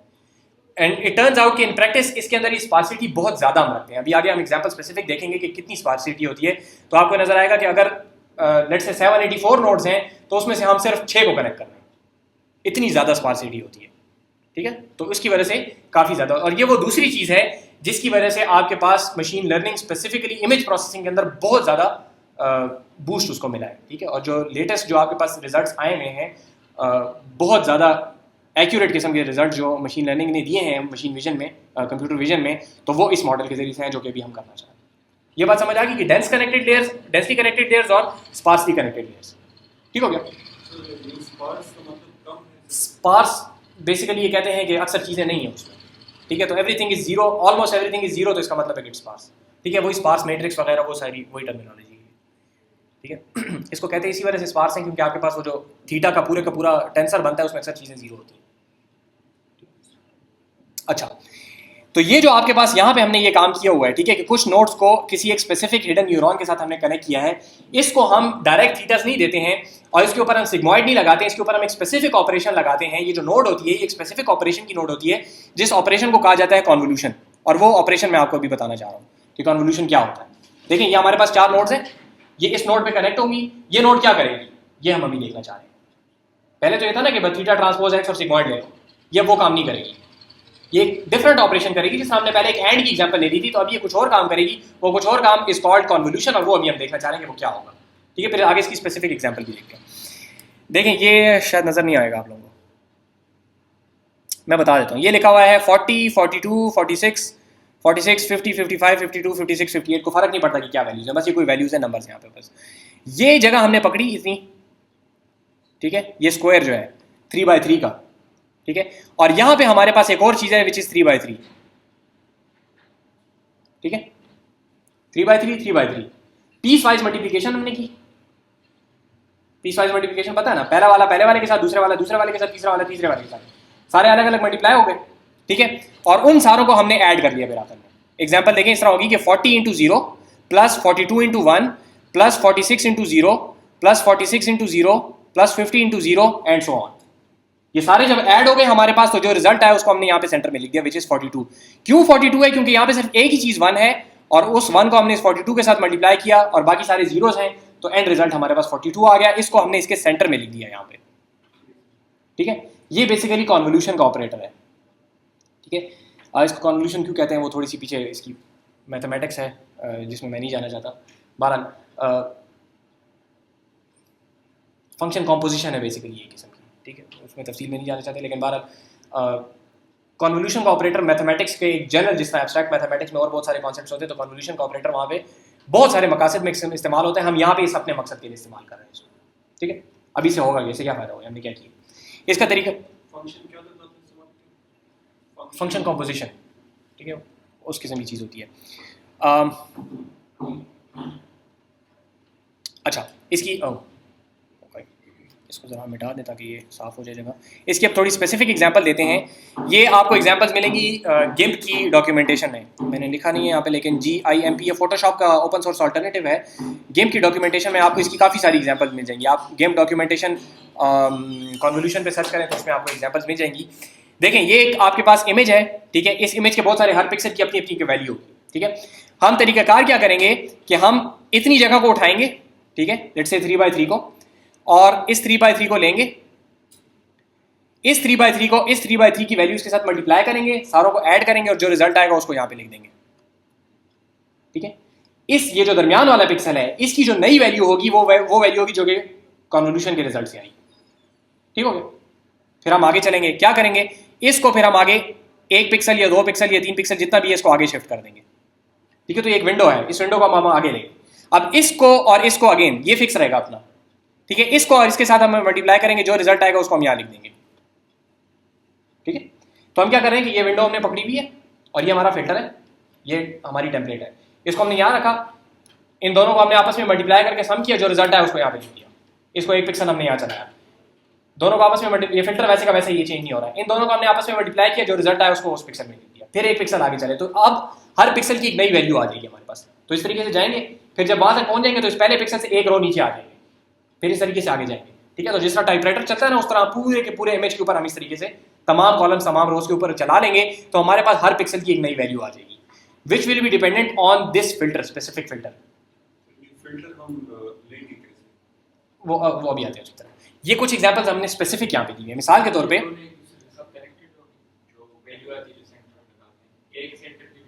नहीं, एक सेंटर की वैल्यू का दूसरी सेंटर की वैल्यू के साथ कोई ताल्लुक नहीं है, क्योंकि ये हमने विंडो ली, ये हमने कंप्यूटेशन की, जो रिजल्ट आया उसको वहां पे लिख दिया, बस this operation is not done. फिर हमने विंडो को मूव किया, फिल्टर को उसके ऊपर लगाया, जो रिजल्ट आया उसको वहां पे लिखा, and then we move on. तो इन दोनों का आपस में कोई ताल्लुक नहीं है। एक अजम्पशन उसमें होती है, वो जब आप लिटरेचर रिव्यू करेंगे तो आपको मिलेगी, उसके अंदर एक स्मूथनेस की अजम्पशन होती है, लेकिन इस ऑपरेशन में वो नहीं है, ठीक हो गया। तो इस तरीके से पूरी की पूरी हर के ऊपर हम चलाते हैं, ठीक है। ये एक एग्जांपल यहाँ पे देख लें, क्या दिया हुआ है, ये नजर आ रहा है, -1 -1 -1 -1 और दरमियान में 5। तो क्या होगा कि आपने एक पिक्सल लिया, तो अब आप क्या करना चाह रहे हैं, इसको जरा कंसेप्चुअली आप देखेंगे, इस पिक्सल की जो पुरानी वैल्यू थी, जो नई वैल्यू आएगी वो 5 टाइम्स इफेक्टेड होगी इसकी अपनी पुरानी वैल्यू से। हमने यहाँ पे अपडेट करना है ना, और इसकी पुरानी वैल्यू के साथ 5 मल्टीप्लाई हो रहा है, तो उस 5 का इफेक्ट काफी ज्यादा होगा। और जो इसके ऊपर वैल्यू थी वो -1 से मल्टीप्लाई हो रही है, यानी कि अगर वो ज्यादा ब्लैक था तो अब वो व्हाइट की तरफ जाएगा, अगर वो व्हाइट था तो वो ब्लैक की तरफ जाएगा। तो इस पिक्सल की जो नई वैल्यू है वो पुरानी जो इसकी वैल्यू थी उसके अंदर इसके जो सराउंडिंग चीजों थी उनसे हमने नेगेटिव इफेक्ट दे दिया। मिसाल के तौर पे अगर ये ब्लैक था और वो व्हाइट था तो उससे हमने नेगेटिव इफेक्ट इसके ऊपर दे दिया, ठीक है। ये समझ आ रही कि इन जनरल कॉन्वोल्यूशन काम क्या करता है, वो ये करता है कि ये पिक्सल प्लस इसके सराउंडिंग जो वैल्यूज हैं उनका मेरे ऊपर इफेक्ट क्या होगा, मेरी नई वैल्यू के ऊपर। सर ये पिक्सल हमने ले लिया, ठीक है सर, इसकी सराउंडिंग अगर कोई वैल्यूज है सर जी, ये देखें, ये हमने इसमें से एक विंडो उठाई ना ऊपर वाली, ठीक है, ये अभी पुरानी इसकी वैल्यूज हैं। इसके अंदर यहाँ पे लिखा हुआ था लेट्स से 25, यहाँ पे लिखा हुआ था 10, यहाँ पे भी 10, यहाँ पे भी 10, यहाँ पे भी 10, ठीक है। इसके ऊपर हमने ये फिल्टर रखा, तो अब इसकी जो नई वैल्यू आएगी उसमें दरमियान में क्या होगा, 125, ठीक है। यहाँ पे 10 -1 से मल्टीप्लाई होगा तो -10, यानी ऊपर जो उसकी वैल्यू थी वो -1 हो गई। उसको हमने बेसिकली कहा कि भाई इसको मेरे में से निकालो, ठीक है। ये भी -10, ये भी -10, ये भी -10। अब हम जब इन सारों को हम ऐड करेंगे तो 125 में से 40 निकल जाएगा, तो क्या चीज रह जाएगी, 85, ठीक है। इस तरीके से हम आगे चलते जाएंगे तो हर पिक्सल की जो डिपेंडेंस होगी वो इस फिल्टर पे होगी। इसको फिल्टर कहा जाता है, ये जो 3x3 अलग से हमने चीजें की जिसको हमारे के ऊपर चला रहे हैं, तो इस फिल्टर के ऊपर प्लस माय ओल्ड वैल्यू। ये -10 हमने 0 करने के लिए दिया, उसको भी थोड़ी देर के लिए रोकेंगे हमने क्यों लिया है, ठीक है, वो उसकी तरफ आते हैं। 2-3 जरा क्लियर एग्जांपल्स आएंगी तो फिर पता चलेगा। तो शार्पन की एग्जांपल है, अगर आप लोगों ने फोटोशॉप वगैरह यूज़ किया हो ना तो उससे समझ बंदे को आती है कि शार्पनिंग क्यों कर रहा है, ठीक है, लेकिन उस तफसील में अभी मैं फिलहाल नहीं जाता। ब्लर की एग्जांपल ज़रा अच्छी समझ आ जाएगी, उसमें देखते हैं। आगे एक एग्जांपल देख लें, ये ब्लर की एग्जांपल है। देखें, ये आपके पास जो मेरी नई वैल्यू है that depends not only on my self but all of the surrounding pixels as well. मेरी वैल्यू का उतना ही इफेक्ट है जितना इस वैल्यू का इफेक्ट है, जितना इसका इफेक्ट है, जितना इसका इफेक्ट है, जितना इसका इफेक्ट है, जितना इसका। तो अगर मैं ब्लैक था और बाकी सारे के सारे व्हाइट थे तो मेरे ब्लैकनेस जो है वो ग्रे की तरफ चली जाएगी। ये समझ आई बात की? देखें मेरी इसकी एग्जांपल इस तरीके से यहाँ पे ले लें कि लेट्स से यहाँ पे था 5 विच इज ब्लैक, यहाँ पे था 0, ये भी 0, ये भी 0, ये भी 0, ठीक है। तो अब 5 से क्या चीज हो जाएगी हमारे पास यहाँ पे 1 से आ जाएगा 5, ठीक है। ये मैंने 0 क्यों लिया, हाँ ठीक है, ये सारे के सारे 0 हो जाएंगे, तो ये सारी की सारी चीजें आपके पास 0 हो जाएंगी, ठीक है। ओके इसको 1 ले लें तो जरा समझ आ जाएगा, ठीक है। तो यहाँ पे आ जाएगी आपके पास 1 1 1 1, ठीक है। ये जब आप इसको लेके जाएंगे तो ये क्या हो जाएगा 5 + 4 9, ठीक है। जब आप इसको नॉर्मलाइज करेंगे बाकी सारी चीजों के साथ तो ये ग्रे की तरफ चला जाएगा। इसका आप एवरेज ले लेना, डिवाइड बाय 5 अगर कर लें तो नॉर्मलाइज करें तो असल में नॉर्मलाइज ओवरऑल इफेक्ट जो है वो फिर नॉर्मलाइज आपके पास होता है स्लैश, आपके पास एक खास लिमिट है ना, लेकिन आपके पास 255 ग्रे तक आप जा सकते हैं। जब उससे ऊपर चीज़ पलटती है तो उसको आपको सारों को नॉर्मलाइज करना पड़ता है। जी जी जी, लेकिन नॉर्मलाइज किया जाता है फिर आमतौर पर, ठीक है। उसके बगैर हो जाता है, लेकिन अगर ऊपर जाएगी तो नॉर्मलाइज करना पड़ता है, ठीक है। बेसिक देखें, अगर आप इस ऑपरेटर को सिर्फ देखें, ठीक है, तो जो नई वैल्यू हमारे पास आएगी that is dependent equally on my value and all of my neighbours. अगर मैं इस दरमियान वाले 1 को 2 कर दूं तो it depends more on my previous value than it does on my neighbours previous value, ठीक है। अगर मैं इसको दरमियान वाले को बिल्कुल 0 कर दूं, बाकी सारे के सारे इर्द के 1 रख दूं, इसका मतलब है कि my new value does not depend on my previous value, only depends on my neighbours value, ठीक है। समझ आ रही ना बात की? तो ये कन्वोल्यूशन का ऑपरेटर जो है ये बेसिकली हैंड क्राफ्ट किए जाते हैं। आपके पास फोटोशॉप में शार्पन करने का गिम्प, जिस तरह एक एग्जांपल है, तो गिम्प जो है शार्पनिंग इस तरीके से करता है कि आप उसको कहते हैं कि इतना शार्पन करो तो वो उसके अंदर यहाँ पे इस 5 की वैल्यू को चेंज करेगा, 5 और -1 की वैल्यू को चेंज करेगा वो, ठीक है। तो उससे उसको ये पता चलेगा कि भाई सराउंडिंग उनका कितना वो है, तो वो चीज शार्पन हो जाएगी। ब्लर अगर आप कहते हैं कि जी बहुत ज्यादा ब्लर करो तो वो इन सारों को भी 1 करेगा और यहाँ पे बार एक बार भी 1 1 लगा देगा। तो मेरे करीब वाले नेबर्स का भी मेरे ऊपर इफेक्ट है और उसके करीब वालों का भी इफेक्ट है, ठीक है। तो पूरी चीज ब्लर हो जाती है। सबसे पहले एक बॉक्स किया जाएगा जिसमें ये पिक्सल और नेबरिंग पिक्सल, जी जी, फिर उस पर एक मैट्रिक्स को फिल्टर को लगाएंगे, जी जी। अब वो फिल्टर चूज होगा सबसे पहले जो सेंट्रल वैल्यू है उससे और उसके नेबरिंग की इंटेंसिटीज को देख के उनका माइनस करता है। जी जी, वो डिपेंड करता है आपके स्पेसिफिक फिल्टर पे। ये ब्लर वाला फिल्टर जो है वो हमें ये कह रहा है कि सारे 1 है, सब बराबर है, ठीक है। तो सब बराबर है और सब के सबको जब बराबर बराबर करोगे तो चीजें थोड़ी ब्लर ब्लर हो जाएंगी। तो सर इसमें 1 1 की जगह आपके पास 255 255 अगर बिल्कुल वो भी कर सकते हो आप उसको, ये चीज है। वो मतलब अगर आपने नॉर्मलाइज करना है तो फिर एग्जैक्ट वही फर्क आएगा, ठीक है। वरना ये कि फिर वो वाइटनिंग फिल्टर हो जाएगा, चीजें अगर वो वाइट की तरफ जा रहे हैं तो वाइट हो जाएंगी। और दूसरा ये कि इसका साइज कैसे तय होगा कि हाँ, वो एक डिसीजन है, उसकी तरफ आते हैं, ठीक है। अच्छा, एक और एग्जांपल है यहाँ पे एज डिटेक्शन की कि आप क्या करें, इसको अगर मैं मिटा दूँ तो ज़रा क्लियर नज़र आ जाएगा। एज डिटेक्शन की एग्जांपल इस तरीके से है कि दरमियान में -4 और हर जगह पे 1 1। जब आप इसको ऊपर चलाएंगे तो आपके पास एजेस जो है वो सामने आ जाते हैं, ठीक है। ये करके देखने वाली बात है, ये इस तरह मतलब मुश्किल से होगी कि किस तरीके से हो जाता है, लेकिन मुख्तलिफ कहने का मकसद यहाँ पे ये है कि आपके पास मुख्तलिफ किस्म के फिल्टर जो हैं इमेज के ऊपर मुख्तलिफ किस्म के रिजल्ट्स प्रोड्यूस कर रहे हैं, ठीक है। यहाँ पे देखें वही इमेज था, एक फिल्टर हमने लगाया तो वो शार्पन हो गया, दूसरा फिल्टर लगाया तो वो ब्लर हो गया, तीसरा फिल्टर लगाया तो एजेस जो है वो वाइट कर दिया और बाकी सारी चीजों को उसने ब्लैक कर दिया। सर इन फिल्टर्स का अपना कोई नाम कन्वोल्यूशन का ऑपरेटर? हाँ, इन फिल्टर्स को मतलब वही कहेंगे ना, या ब्लरिंग फिल्टर कहेंगे या शार्पनिंग फिल्टर कहेंगे, ठीक है। वो इरोजन और डायलेशन में भी यूज होते हैं। अच्छा, मेरे नॉन ठीक है, सही से तो ये 3x3 का ना हो, ये 4x4 का, बिल्कुल उससे फर्क पड़ता है, आते हैं उसमें, ठीक है। अच्छा, तो स्पार्सली कनेक्टेड लेयर्स हमारे पास बेसिकली किस तरीके से आ जाएंगी कि लेट्स से ये 2 इसके ऊपर डिपेंडेंट है और ये 2 इसके ऊपर डिपेंडेंट है, ठीक है। तो हम क्या कर रहे हैं, देखें अभी हमने फिल्टर लिया और पूरे पिक्सल की 784 हमारे पास नोड्स थी, ठीक है। हर पिक्सल एक एक नोड था, एक एक इनपुट था ना हर पिक्सल। अब हमने पहली वाली जो नोड है, वो पहली वाली नोड जो है, ये जो नया इमेज बना है उसकी पहला वाला पिक्सल है, ठीक है।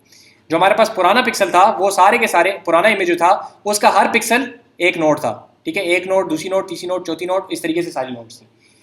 ये जो नया पिक्सल नया इमेज हमारे पास बना है उसका जो पहला पिक्सल है वो भी एक नोड है, ठीक है। तो ये एक लेयर है और इस लेयर को हम ट्रांसफॉर्म कर रहे हैं इस लेयर में, और ये लेयर जो है ये डिपेंडेंट है सिर्फ इसके ऊपर इसके ऊपर, इसके ऊपर और इसके ऊपर, लेट्स से 2/2 का अगर हमारे पास फिल्टर है तो ये सिर्फ इन 4 के ऊपर डिपेंडेंट है, और अगला पिक्सल जो है वो अगले 4 के ऊपर डिपेंडेंट है। तो ये हमारे पास अब स्पार्स कनेक्टिविटी आ गई। समझ पड़ी कि कन्वोल्यूशन का ऑपरेटर स्पार्स कनेक्टिविटी क्यों है? चार नोड्स के ग्रुप्स बनेंगे। जी जी, तो ये उन 4 पे डिपेंडेंट है, ये इन 4 पे डिपेंडेंट है, ये इन 4 पे डिपेंडेंट है, ये इन 4 पे डिपेंडेंट है। मकसद कहने का ये कि अब ये स्पार्स कनेक्टिविटी है हमारे पास, ठीक है। अब डेंस कनेक्टिविटी हमारे पास नहीं है। तो वो जो हमने बात की थी ना कि हम इसको स्पार्स करना चाह रहे हैं, तो एक तरीका ये है कि आप कन्वोल्यूशन का ऑपरेटर लगा दें, ठीक है। तो इससे मेजर स्पार्सिटी आपके पास आ जाती है, ठीक है। इससे फायदा क्या होगा अभी देखते हैं, ठीक हो गया। तो नुकसान भी बताइए। नुकसान मेरे जहन में तो नहीं है कोई, देखना पड़ेगा। असल में वो यही है ना कि आप सारे के अंदर जो इन्फॉर्मेशन थी वो तो लूज हो गई, लेकिन वो इन्फॉर्मेशन तो हम वैसे भी नहीं निकाल सक रहे थे ना। ये बात हो सकता है सर कि हमारे पास अलग-अलग सेट्स बन जाएंगे, मतलब इसका अब उसके साथ कोई ताल्लुक आपस में आपने खत्म कर दिया। बिल्कुल, कॉन्ट्रास्ट वाली बात। जी जी। लेकिन वो इशू ये है कि अगर हम वो डिपेंडेंस डालना चाहते हैं तो वो इतना कंप्यूटेशनली एक्सप्लोर कर देती है चीज़ कि हम फिर आगे काम ही नहीं कर सक रहे, ठीक है। तो बिल्कुल कुछ ना होने से तो एटलीस्ट मिनिमम डिपेंडेंस हम मॉडल कर सके तो वो भी कर, ठीक है। ये बेसिक इसका ऑब्जेक्टिव है। अच्छा, ये यहाँ पे स्पेसिफिक एग्जांपल दी हुई है कि ये आपके पास इनपुट है, ठीक है, 0 0 0 0 0 0 0 1 0, और ये आपके पास फिल्टर है, ठीक है। जब ये फिल्टर हम इसके ऊपर अप्लाई करेंगे तो ये सारे आपस में मल्टीप्लाई करेंगे आप, तो ये 6 जो है ये रिजल्ट आ जाएगा, ठीक है। 6 कहाँ से आया? 1, ये तो 0 हो गया, ये 1 मल्टीप्लाई हो जाएगा इस 1 के साथ तो 1, और ये 2 में से ये 2 मल्टीप्लाई होगा तो 3, ये 2 यहाँ पे इसके साथ मल्टीप्लाई होगा तो 1, और कितने हो गए? 5 और 1 22 6, ठीक है। करके देख लें। बेसिकली मतलब ये है कि सारे के अलग अलग आप ऐड करें, ठीक है, और उसके बाद 22 के उसके साथ ऐड कर लें तो ये फाइनल वैल्यू आपके पास आ जाएगी, ठीक है। अब ये देखिए ये 3 अलग अलग फिल्टर्स हैं, ठीक है। ये हमारे पास ऐसा है कि ये एक इमेज की रेड वैल्यू, ग्रीन वैल्यू और ब्लू वैल्यू फॉर इंस्टेंस, ठीक है। हर एक के लिए आपने अलग अलग फिल्टर बनाया, ठीक है। ये वैल्यूज कहाँ से आई अभी आ रहा है इसकी तरफ हम, ठीक है। ये आपने अलग अलग फिल्टर बनाए, ये फिल्टर बनाने के बाद इसको इसके साथ मल्टीप्लाई किया, इसको इसके साथ मल्टीप्लाई किया, इसको इसके साथ मल्टीप्लाई किया, तीनों की जो समेशन आई, ठीक है, इंडिविजुअल हर एक की अपनी समेशन आ जाएगी, वो समेशन को ऐड किया प्लस बायस टर्म को ऐड किया तो ये आपके पास 1 पिक्सल की वैल्यू आ गई। सर यहाँ पे हम बायस वहाँ पे तो ठीक है हम दे देते जी जी, यहाँ पे दे देंगे। एग्जैक्टली वही मतलब है इसका। इवेंचुअली हम ये देखेंगे कि देखें इसका नाम भी यहाँ पे W दिया हुआ है, ठीक है। This is exactly the weight. देखें हमने क्या किया था उसके अंदर, थीटा को हमने मल्टीप्लाई किया था x के साथ, या यूं कह रहे हैं कि W को हमने मल्टीप्लाई किया था x के साथ और फिर उनको ऐड किया था।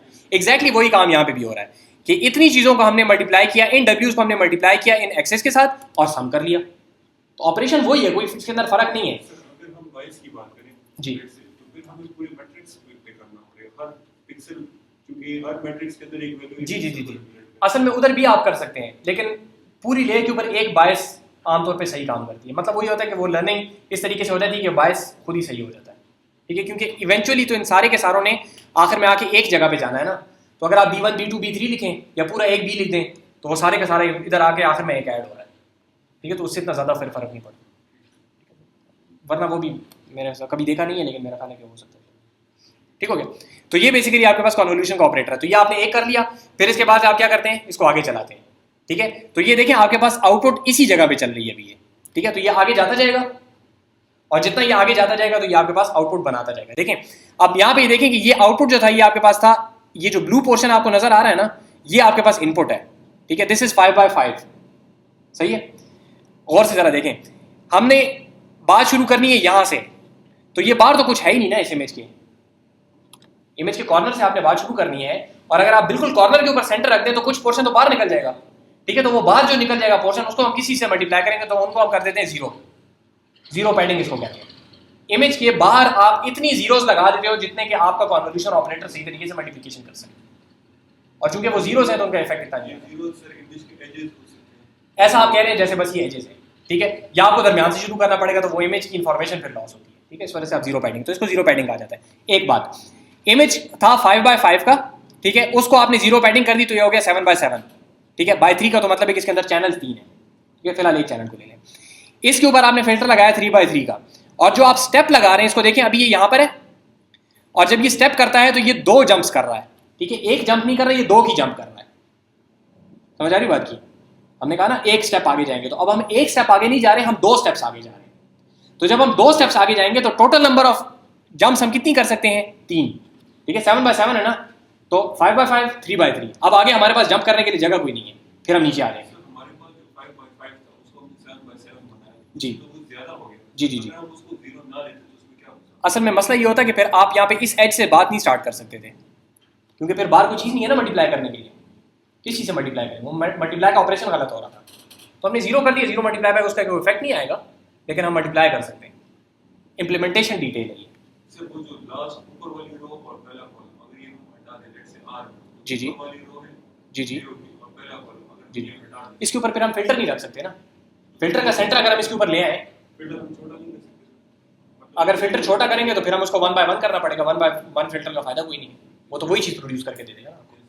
तो फिल्टर का साइज भी तो हम बड़ा छोटा कर सकते हैं। जी हाँ, ये बात है कि अगर आपका फिल्टर का साइज लेट से 5x5 है, तो यहाँ पे आपको 0 पैडिंग पे डबल करनी पड़ेगी, लेकिन करनी पड़ेगी, ठीक है। अगर आपने एज तक पहुँचना है तो पैडिंग आप फिल्टर के साइज के हिसाब से करें। सर इस केस में अगर हम फिल्टर का साइज छोटा कर दें तो उसमें क्या होता है? असल में ऑलरेडी 3x3 है ना, उसे आप छोटा करोगे तो 1x1 हो जाएगा, तो 1x1 filter makes no sense, ठीक।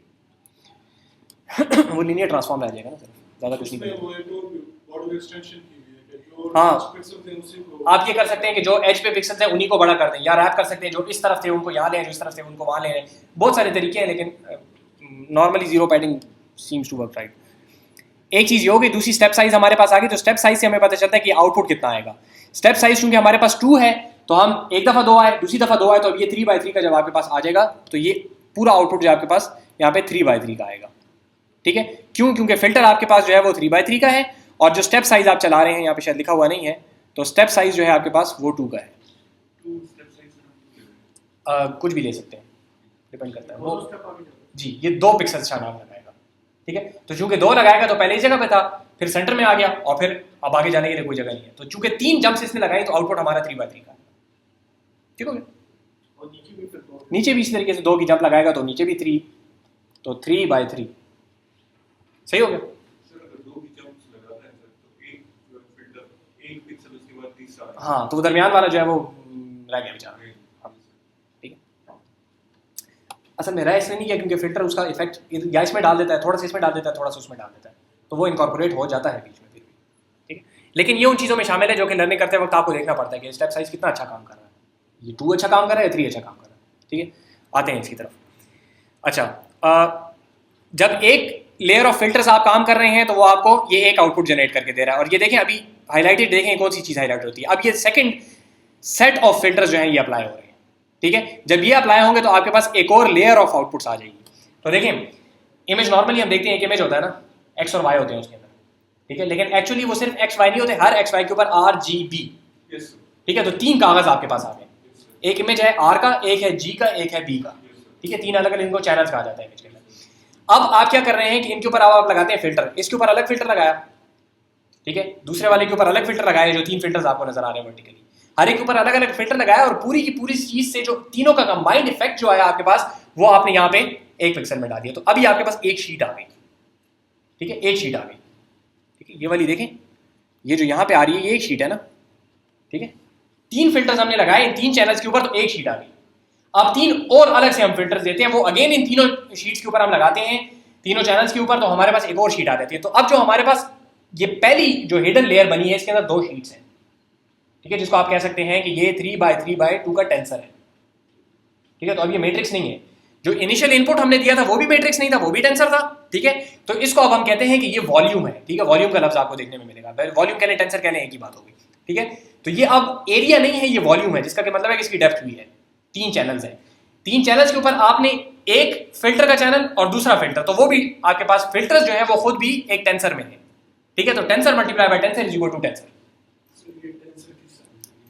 टेंसर इस तरह है कि 3x3 तो आपके पास मैट्रिक्स हो गया, ठीक है, 3x3 का मैट्रिक्स हो गया, और 3 इसकी वो है पीछे, थर्ड डायमेंशन, ठीक है। तो ये टेंसर हो गया। वेक्टर 1 जब इसको आपने इधर खींच दिया तो ये मैट्रिक्स हो गया, मैट्रिक्स को पीछे खींच दिया तो ये टेंसर हो गया। लेकिन सर 3 डायमेंशन थी, 2 डायमेंशन थी, नहीं, 3 ही डायमेंशन थे, एक्स वाई थी। एक्स और वाई, और चैनल्स तीसरी डायमेंशन आ गई, ठीक है। Channels are the third dimension, ठीक है। तो ग्रे स्केल के ऊपर अगर आप काम कर रहे हैं तो एक चैनल है आपके पास, अगर आप RGB में काम कर रहे हैं तो आपके पास ये हैं, HSYK होता है, अगर आप उस पर काम कर रहे हैं तो 4 चैनल्स हैं आपके पास, ठीक है। डिपेंड करता है, ठीक है, मुख्तलिफ किस्म के आपके इमेज की जो नोटेशन होती है। हम ये कर सकते हैं कि बजाय इसके कि रेड को ग्रीन को ब्लू को अलग से लेने के हम एक साथ हाँ, कंबाइन करके वैल्यू भी आप वो कर सकते हैं, लेकिन आमतौर पे यही होता है कि हर लेयर के अपने कोई फवायद होते हैं, ठीक है। चैनल्स के अंदर जो इन्फॉर्मेशन होती है वो लूज होती है हिसाब से। आप इनको ग्रे स्केल कर दें, ग्रे स्केल पे बात करें, लेकिन आप समझ सकते हैं कि वो कलर की इन्फॉर्मेशन लूज होगी ना। मिसाल के तौर कर पर सकते हैं। हमारे पास 1 पिक्सल 3 बाइट होगी जी जी जी, वो कंप्यूटेशन की वजह से आप अगर करना चाहें तो कर सकते हैं, ठीक है। इनफैक्ट जब हम टॉय एग्जाम्पल्स करते हैं उसमें ग्रे स्केल पे काम करते हैं। अच्छा, ये बात समझ आ गई आपके पास, ठीक है। तो हमने क्या किया, एक लेयर हमने बनाई which is called the convolution layer, ठीक है। ये कॉन्वोल्यूशन लेयर क्या है, इसमें आप बताते हैं कि मेरे पास कितने फिल्टर्स होंगे, ठीक है। मेरे पास 1, 2 और 3, ये 3 क्यों होंगे, क्योंकि यहाँ पे मेरे पास इनपुट में 3 चैनल्स हैं, ये 3 तो जरूरी है। लेकिन साथ हम ये बताएंगे कि हमारे पास इस फिल्टर का साइज कितना होना चाहिए, हमने यहाँ पे कह दिया 3x3, प्लस हम ये कहेंगे कि इसकी लेयर्स कितनी होनी चाहिए, तो 3x3x3 ये एक हो गया हमारे पास, ठीक है।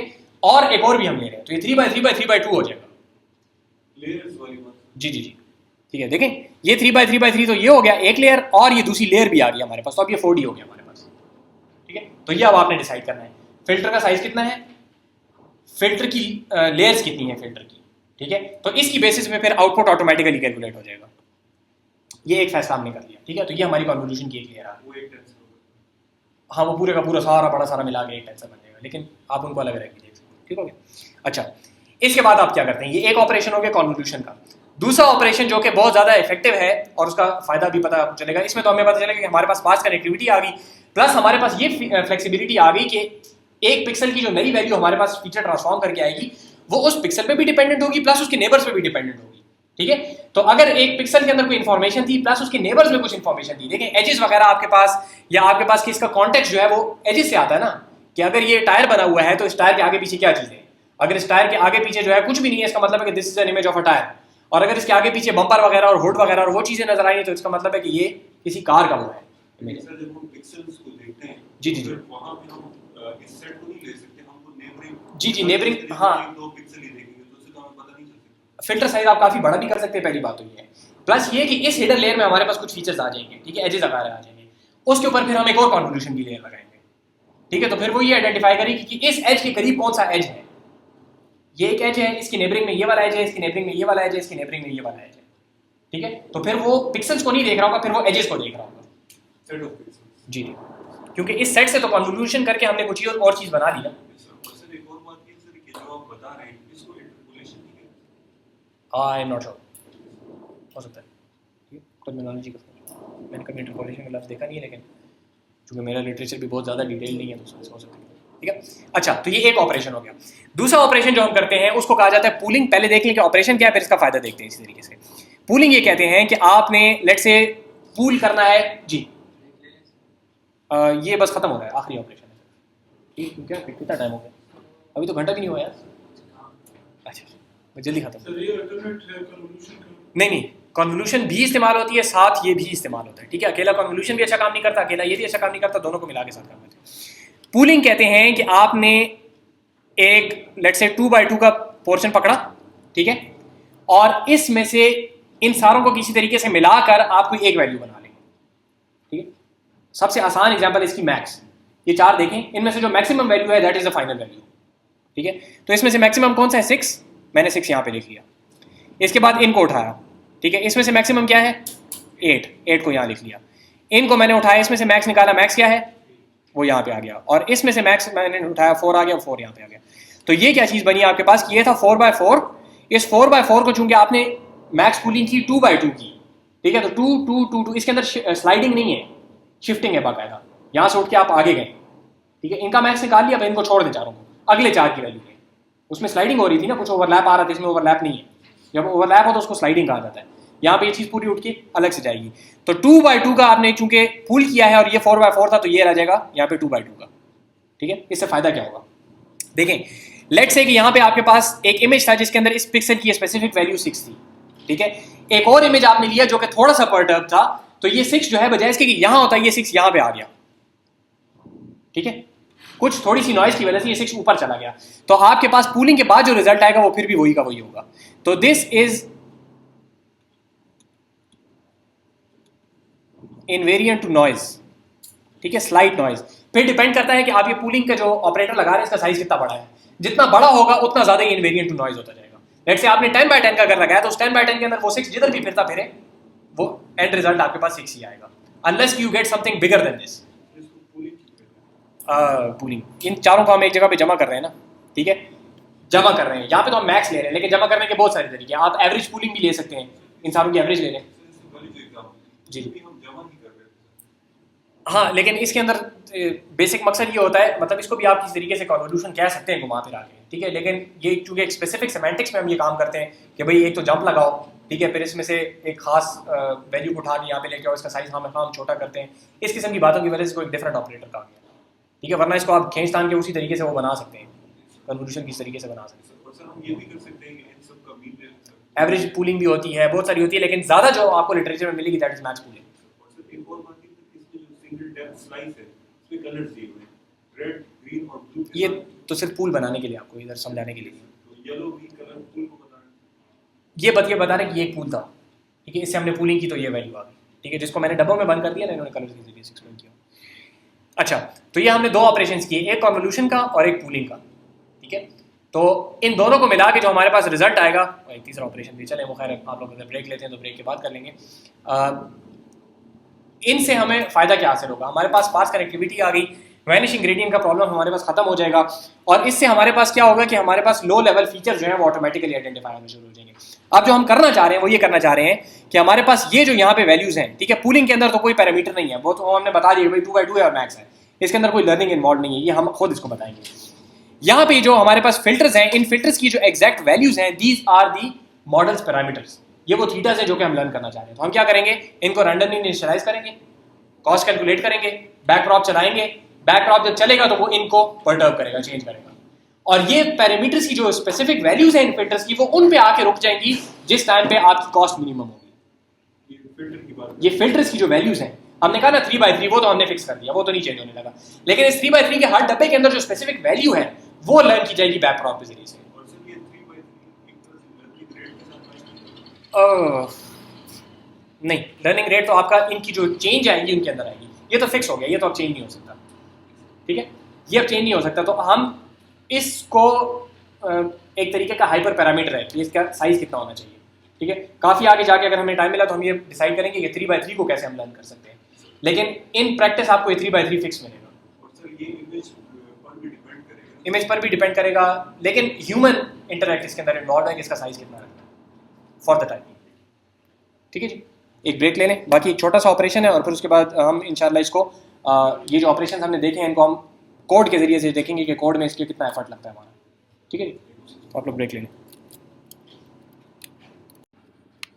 अच्छा जी, तो हमने कुछ ऑपरेशंस देख लिए, अभी एक लास्ट ऑपरेशन हम देखना चाह रहे हैं। हमने कन्वोल्यूशन देखी, हमने पूलिंग देखी, और एक और काम हम स्पार्सिटी को इंट्रोड्यूस करने के लिए करना चाह रहे हैं। वो पहली दफ़ा देखने में बहुत ज़्यादा काउंटर इंट्यूटिव है, ठीक है, ऐसा लगता है कि ये कौन सी हरकत की है, ठीक है, लेकिन इट टर्न्स आउट कि this was one of those things जिसकी वजह से ये सारी वो चीज़ें हम देख रहे हैं जिसकी वजह से डीप लर्निंग को बूस्ट मिला है बहुत ज़्यादा।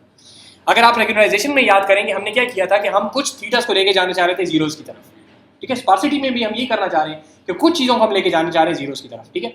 तो ये एक टेक्निक है जिसको कहा जाता है ड्रॉप आउट, और वो टेक्निक ये है कि कुछ चीज़ों को जीरोस की तरफ लेके जाने की एक तरीका ये है कि कंसिडर देम एज जीरोस। मैं कहूँगा कि θ31 इज 0, ये टेक्निक है, बस खत्म होगी टेक्निक।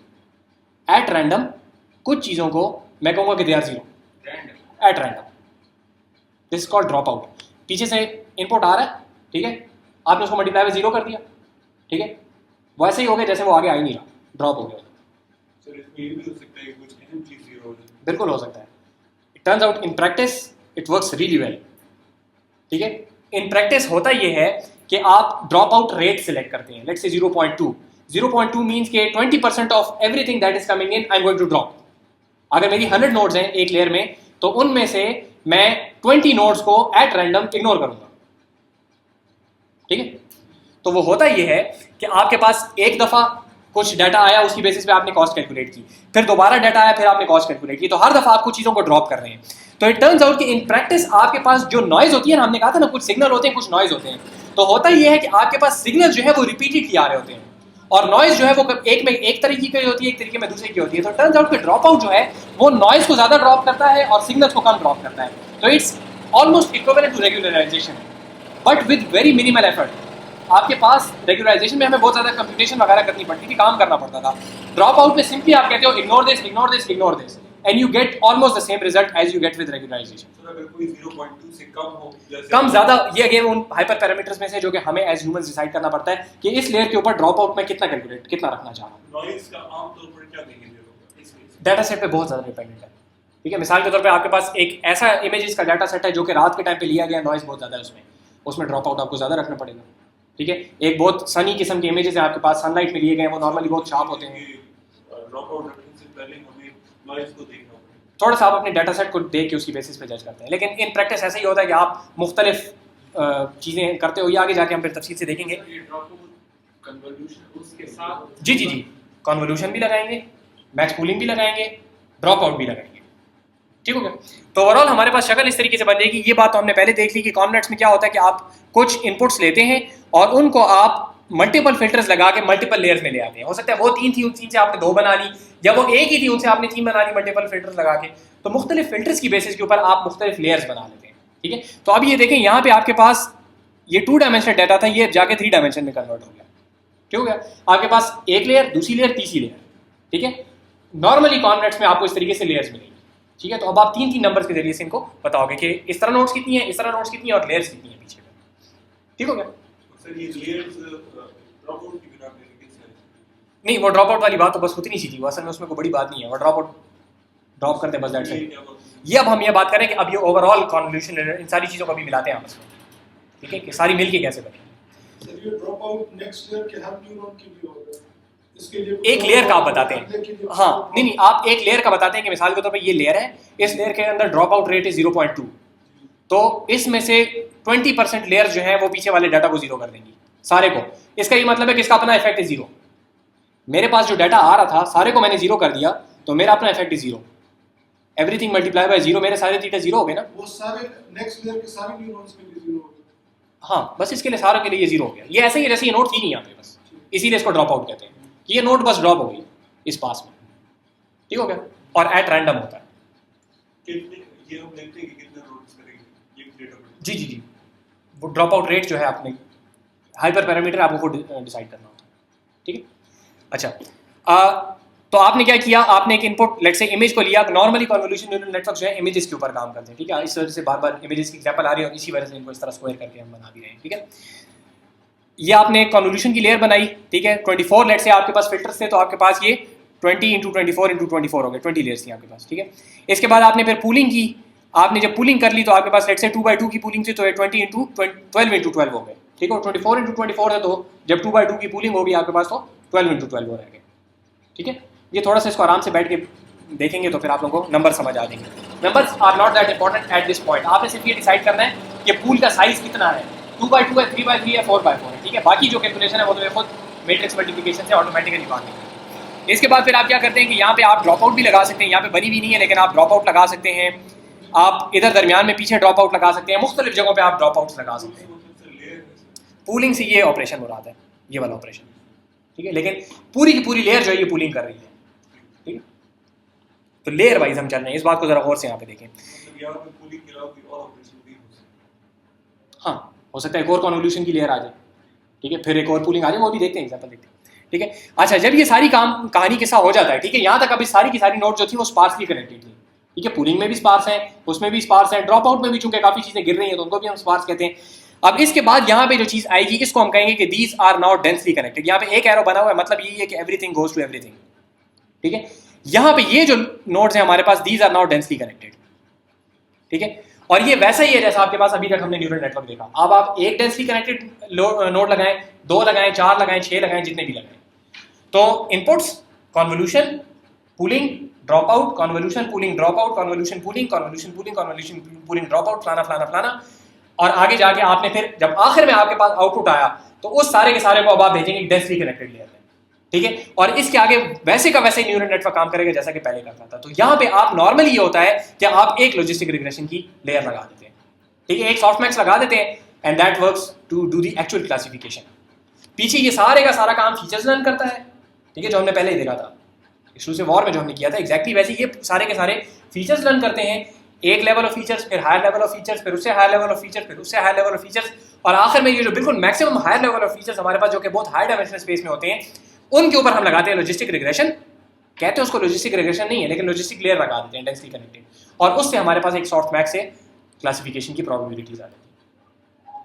ठीक है, ये आर्किटेक्चर ओवरऑल क्लियर हो गया कि किस तरीके से, ठीक है। ये हवा में शायद अच्छा ना समझ आया तो इसका हम कोड का एग्जांपल देखते हैं, लेकिन पहले ये देख लें कि कंप्यूटर विजन में बहुत अरसे तक, मुझे नहीं पता कंप्यूटर विजन में आप लोग ये एल्गोरिदम पढ़ाया जाता है कि नहीं पढ़ाया जाता, मैंने कभी पढ़ी नहीं है विजन, तो बहुत अरसे तक, ये 2006 से 2012 तक तकरीबन ये तरीकाकार था कि आप एक इमेज लेते थे, ठीक है, और इस इमेज के ऊपर यहाँ पे आप कोई एल्गोरिदम लगाते थे, सिफ्ट हो गया, हॉग हो गया, सर्फ हो गया, इस तरह बहुत सारे, सिफ्ट सबसे ज़्यादा मशहूर है।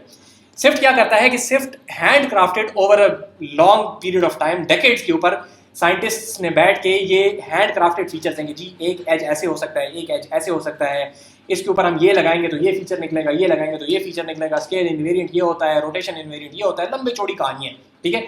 तो वो हैंड क्राफ्टेड फीचर है, वो सिर्फ आप उसके ऊपर इमेज के ऊपर लगाते थे तो वो आपको कोई हाई लेवल फीचर दे देता था, ठीक है। तो जब ये हाई लेवल फीचर्स आपके पास आ जाते थे तो इनके ऊपर फिर आप कोई या क्लस्टरिंग का एल्गोरिदम लगा रहे हैं या किसी भी किस्म का आप एल्गोरिदम लगा रहे हैं, ठीक है। तो इसके बाद फिर आप पूलिंग का ऑपरेशन लगाते थे और उसके बाद फिर आप क्लासीफायर लगाते थे और ये चीज़ सारी आगे चलती थी। तो ये वाला जो पोर्शन था आपके पास, ये एक तो फिक्स था, ठीक है, इसके अंदर ह्यूमन इंटेलेक्ट लग रहा था। ये फीचर्स एक्सट्रैक्शन जो है, बाकायदा रिसर्च पेपर्स इस बात पे निकले कि स्विफ्ट के अंदर फीचर एक्सट्रैक्शन को हम कैसे इंप्रूव कर सकते हैं, ठीक है। हाई लेवल से मुराद ये है कि ये यहाँ पे आपके पास ये गाड़ी का इमेज है ना, तो इसके अंदर एक एज जो है वो लो लेवल फीचर है, दूसरा एज लो लेवल फीचर है। तो ये एज अगर है तो स्विफ्ट बेसिकली एजेस आपको निकाल के देता था, कॉर्नर्स निकाल के देता था, कर्व्स निकाल के देता था, इस तरह मुख्तलिफ किस्म के हैंड क्राफ्टेड फीचर्स है कि भाई कर्व की शक्ल कैसी होती है, ठीक है, कॉर्नर किस तरह इमेज में नजर आता है, तो वो सारे के सारे निकाल के, और फिर ये कहता था कि ये कॉर्नर है और ये कॉर्नर है, तो ये वही वाला कॉर्नर है जो इस इमेज में, ऑल्दो कि आपका पर्सपेक्टिव थोड़ा सा चेंज हो गया। स्विफ्ट का बेसिकली इस तरह की इनवेरिएंट्स हैं, ठीक है। वो विजन में तफसील से फिर जो लोग ले रहे हैं वो पढ़ते हैं, ठीक है उसको। तो यहाँ पे आपके पास कुछ फिक्स्ड लर्निंग थी, कुछ अनसुपरवाइज लर्निंग थी, फिर उसके बाद कुछ बेसिक पूलिंग के ऑपरेशंस थे, और उसके बाद आखिर में सुपरवाइज जो क्लासिफिकेशन हम जो पढ़ते हैं, लेट्स से लॉजिस्टिक रिग्रेशन, ये आपने लगा दी। ये 2012 तक तकरीबन ये बात चलती रही है, और 2012 में ये जो कॉमनेट्स का आया है, 2-3 डिफरेंट ग्रुप्स ने ये किया है, यान लकून का इसके अंदर मोस्टली काम था। उसके जो रिजल्ट्स हैं इतने ज़्यादा वो थे, और उसके जो एक्चुअल फीचर्स लर्न किए हैं कॉमनेट्स ने, they are almost equivalent to Swift.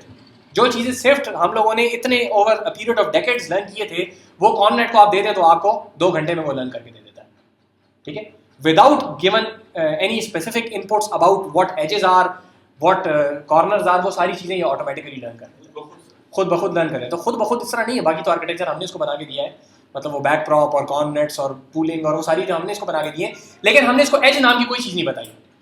हमने इसको कहा कि भाई ये फिल्टर है, इस फिल्टर को इसके ऊपर चलाओ, कन्वोल्यूशन का ऑपरेटर चलाओ, ये पूलिंग है, ये ड्रॉप आउट है, ये बेसिक बिल्डिंग ब्लॉक्स हमने इसको दिए, और जब उसके ऊपर बैक प्रॉप चलता है तो वो एजेस खुद निकाल देता है। जब हम ये कॉम्प्लेट बता रहे हैं जी, कॉम्प्लेट्स कॉमनेट्स की जो पीछे थ्योरी है ना उसकी, ठीक है, वो आपको इसके यान लकून की पेपर्स वगैरह में मिलेगी, और वो बेसिकली जो उसकी एक्चुअल अंडरस्टैंडिंग है ना कि why does it give rise to these edges, वो अभी तक नहीं पता, ठीक है। मैथमेटिक्स सारी पता है कि हाँ जी बैक प्रॉप इस तरह काम कर रहा है और इस वजह से यहाँ पे एज आया है, ठीक है, लेकिन वो जो एक्चुअल प्रिंसिपल्स, जी वो प्रिंसिपल्स जो हमने यहाँ पे क्लास में देखे हैं ना, प्रिंसिपल सारे वही हैं, दे वर्क इन प्रैक्टिस, लेकिन इस बात की अभी तक कोई थ्योरी नहीं है कि वाई एजेस, वो मैंने आप लोगों को पहले भी बताया था कि why give rise to these edges, ठीक है। उसके ऊपर अभी वो जो एक्चुअल फिलोसोफर्स हैं इसके, वो भी बात कर रहे हैं इसके ऊपर, ठीक है। उसके अंदर अगर आप इंटरेस्टेड हो ना तो जेफरी हिंटन के वीडियो लेक्चर्स आप जरूर देखें, ठीक है। वो उसकी फिर ये एनर्जी लैंडस्केप्स वगैरह के ऊपर काफ़ी तफसीली वो बात करता है, जो कि क्वाइट फ्रैंकली कुछ मेरे लेवल से भी ऊपर हैं और कुछ इस क्लास के स्कोप से भी बाहर हैं, ठीक है। लेकिन बहरहाल बड़ी इंटरेस्टिंग किस्म के उसके लेक्चर्स हैं। जब फाउंडेशन आपको समझ आती हो ना तो जेफरी हिंटन के लेक्चर्स बहुत इंटरेस्टिंग हैं। कॉम्प्लेट्स जो है ये डेफिनेटली कहीं से इवॉल्व हुआ होगा, सर इसका कोई बैकग्राउंड एक तो वो कन्वोल्यूशन के ऑपरेटर्स हैं जो कि एग्जिस्ट करते थे, ठीक है, वो, और प्लस यही वाली मोटिवेशन कि जी डेंस कनेक्टिविटी काम नहीं कर रही थी तो स्पार्स करें, तो स्पार्स करने का एक तरीका ये है कि जी कॉर्ननेट लगाओ, और कॉर्ननेट लगा के जब देखा तो उसने इतना ज़बरदस्त रिजल्ट दिए कि वो, जैसा कि आमतौर पर रिसर्च में होता है कि लगा के देखो क्या होता है, ठीक है, आमतौर पर इस तरीके से, ठीक है। तो ये जो चीज़ें लर्न करते थे वो बेसिकली क्या था कि लो लेवल फीचर्स, ठीक है, फिर उसके बाद कुछ मिड लेवल फीचर्स जिसमें टायर के कुछ पता चल गया, गोल चीज़ें पता चल गई, ठीक है, कुछ स्ट्रेट हैं, कुछ गोल हैं, इस तरह की चीज़ें पता चल गई। और उसके बाद यहाँ पे आपको नज़र नहीं आ रहा होगा, लेकिन ये कोई विंडो किस्म की चीज़ हो सकती है, ये टायर किस्म की चीज़ हो सकती है, ठीक है, ये भी टायर हो सकता है, ये भी टायर हो सकता है। तो मुख्तलिफ किस्म की नोट जो है वो मुख्तलिफ चीज़ें लर्न कर लेती हैं। तो ये वाले पोर्शन जो है ये सारे के सारे ऑटोमेटिक हैं, और ये हमारे पास यहाँ पे एक ट्रेनेबल क्लासीफायर आ जाता है जिसके ऊपर हम वही लॉजिस्टिक रिग्रेशन लगा लेते हैं, ठीक है। तो ये जो 3 लेवल ऑफ फीचर्स आइडेंटिफाई किए गए हैं, these are completely automatic without any human intervention, ठीक है। तो ये सारे का सारा जो यहाँ पे एफर्ट था विच रिक्वायर्ड ह्यूमन इंटेलेक्ट, वो सारे के सारे को रिप्लेस कर दिया गया कॉन्नेट्स के ऊपर से, ठीक है। और उसके ऊपर बहुत ज़्यादा अच्छे रिजल्ट हमारे पास आए हैं, जिसकी एक एग्जांपल मैं भी आपको करके भी दिखाता हूँ, ठीक है। सर जो लो लेवल फीचर्स लिए गए, जी जी, हमने नहीं लिए, हाँ, उसके फिल्टर्स ने खुद लर्न किए हैं। वो जो फिल्टर बना ना, ये जो चीज़ विजुअलाइज है ना, मैं स्पेसिफिकली आपको बता सकता हूँ कि ये जो एक डब्बा यहाँ पे आपके पास विजुअलाइज है, this is the exact equivalent of this one thing over here, ठीक है। तो ये आप समझ सकते हैं कि ये तकरीबन कितना 24x24 या 64x64 का एक फिल्टर है। उस फिल्टर की जो वैल्यूज हमने लर्न की ना, एग्जैक्टली उन्हीं को हमने इमेज के तौर पे प्लॉट कर लिया, तो ये चीज़ नजर आती है। सर ये जो आपके पास फ्लो दिया हुआ है, जी जी, इसमें सर देखिए ऊपर स्विफ्ट है सर और नीचे लो लेवल फीचर है। इक्विवेलेंट नहीं है, इक्विवेलेंट नहीं है। स्विफ्ट बेसिकली कुछ लो लेवल फीचर्स, कुछ हाई लेवल फीचर्स, मुख्तलिफ चीज़ें निकालता है। उनको एक्सट्रैक्ट करता है। जी जी जी, तो ये किस तरह लो लेवल फीचर्स एक्सट्रैक्ट? ये low level features purely backprop के जरिए से लर्न करता है, ठीक है। क्योंकि इन जनरल जो इंट्यूशन मौजूद है वो ये है कि if we use this features, ठीक है, if then the cost goes down. तो एनर्जी लैंडस्केप जो है उसमें कॉस्ट उन जगह पे डाउन है जहां पे इन थीटा की वैल्यूज जो है वो ये एजेस हैं, ठीक है। तो that is why when we do gradient descent we get to the point where these thetas happen to be edges. क्यों का नहीं पता अभी। और सर ये बात सर कि लॉजिस्टिक रिग्रेशन हम इसके यूज कोई भी रिग्रेशन आप लेट से आपने ये सारे कहानी चलाई, आखिर में जो फीचर्स आ गए उसके ऊपर आप एसवीएम लगा दें, एनी क्लासिफायर। लॉजिस्टिक रिग्रेशन ये है चूंकि पूरे न्यूरल नेटवर्क के अंदर वो ऑलरेडी बड़ा वो होता है, और इन इफेक्ट आपको एसवीएम लगाएंगे तो खास इंप्रूवमेंट नहीं मिलती, और लॉजिस्टिक रिग्रेशन तेज है तो इस वजह से हम उसको यूज करते हैं, ठीक है। कोई भी क्लासिफायर लग सकता है, logistic regression simply for the sake of ease. और सेकंड केस में सर हमारे पास पूलिंग सर का एलिमेंट नहीं है सर। आ सकता है, आ सकता है। ये एक जनरल वो बताया हुआ, यहाँ पे हो सकता है पूलिंग भी हो, ठीक है, दरमियान में ड्रॉप आउट भी हो सकते हैं, पूलिंग भी हो सकते हैं। और सर किसी इमेज के अंदर जो एक ऑब्जेक्ट है वो जी, जी। हमारे पास हाई लेवल फीचर हो सकता है। बिल्कुल, जब आप 4-5 लेयर्स आगे चले जाए ना, तो लेट से पूरा टायर जो है वो एक हाई लेवल फीचर है, टायर है कि नहीं है। एक न्यूरॉन बैठा होगा जो कि ये डिसाइड कर रहा होगा कि इस इमेज में टायर है कि नहीं है, ठीक है। एक और न्यूरॉन बैठा होगा जो कि ये डिसाइड कर रहा होगा कि इस इमेज में नोज है कि नहीं है। तो अगर वो फायर करता है तो ओवरऑल हमारे पास मोस्ट प्रॉब्ली कोई एनिमल है या ह्यूमन है, इस किस्म की कोई चीज़ है। Set of neurons. जी जी जी, हाई लेवल फीचर्स जो कहते हैं। अच्छा, अभी जो मैं आगे आपको करके बताना चाह रहा हूँ वो है बेसिकली हाई लेवल लाइब्रेरी। पहले हमने डिस्कस किया है थियानो के ऊपर एक लाइब्रेरी बिल्ट है केरास की, ठीक है। और ये बताने का मेरा मकसद ये है कि आप लोग रेडीली ये जो सारी कहानी हमने पढ़ी है इसको आप अप्लाई कर सकें, ठीक है। तो मैं भी आपके साथ कोड डिस्कस करता हूँ, छोटा सा कोड है। केरास को आप इंस्टॉल कर सकते हैं बड़ी आसानी से, उनकी डॉक्यूमेंटेशन में लिखा हुआ है। पाइथन इंस्टॉल करें, थियानो इंस्टॉल करें और उसके ऊपर केरास इंस्टॉल करें, इस तरीके से ऐसे ऐसे इंस्टॉल हो जाता है, ठीक है। कोई एफर्ट उसके ऊपर नहीं लगता, काफ़ी स्टेबल चीज़ है। यूज़ करने में आपकी अपनी मशीन से अगर आप काम करेंगे तो it might take a lot of time, ठीक है। मैं भी एक एस्टिमेट आपको बताता हूँ कि कितना टाइम लगता है।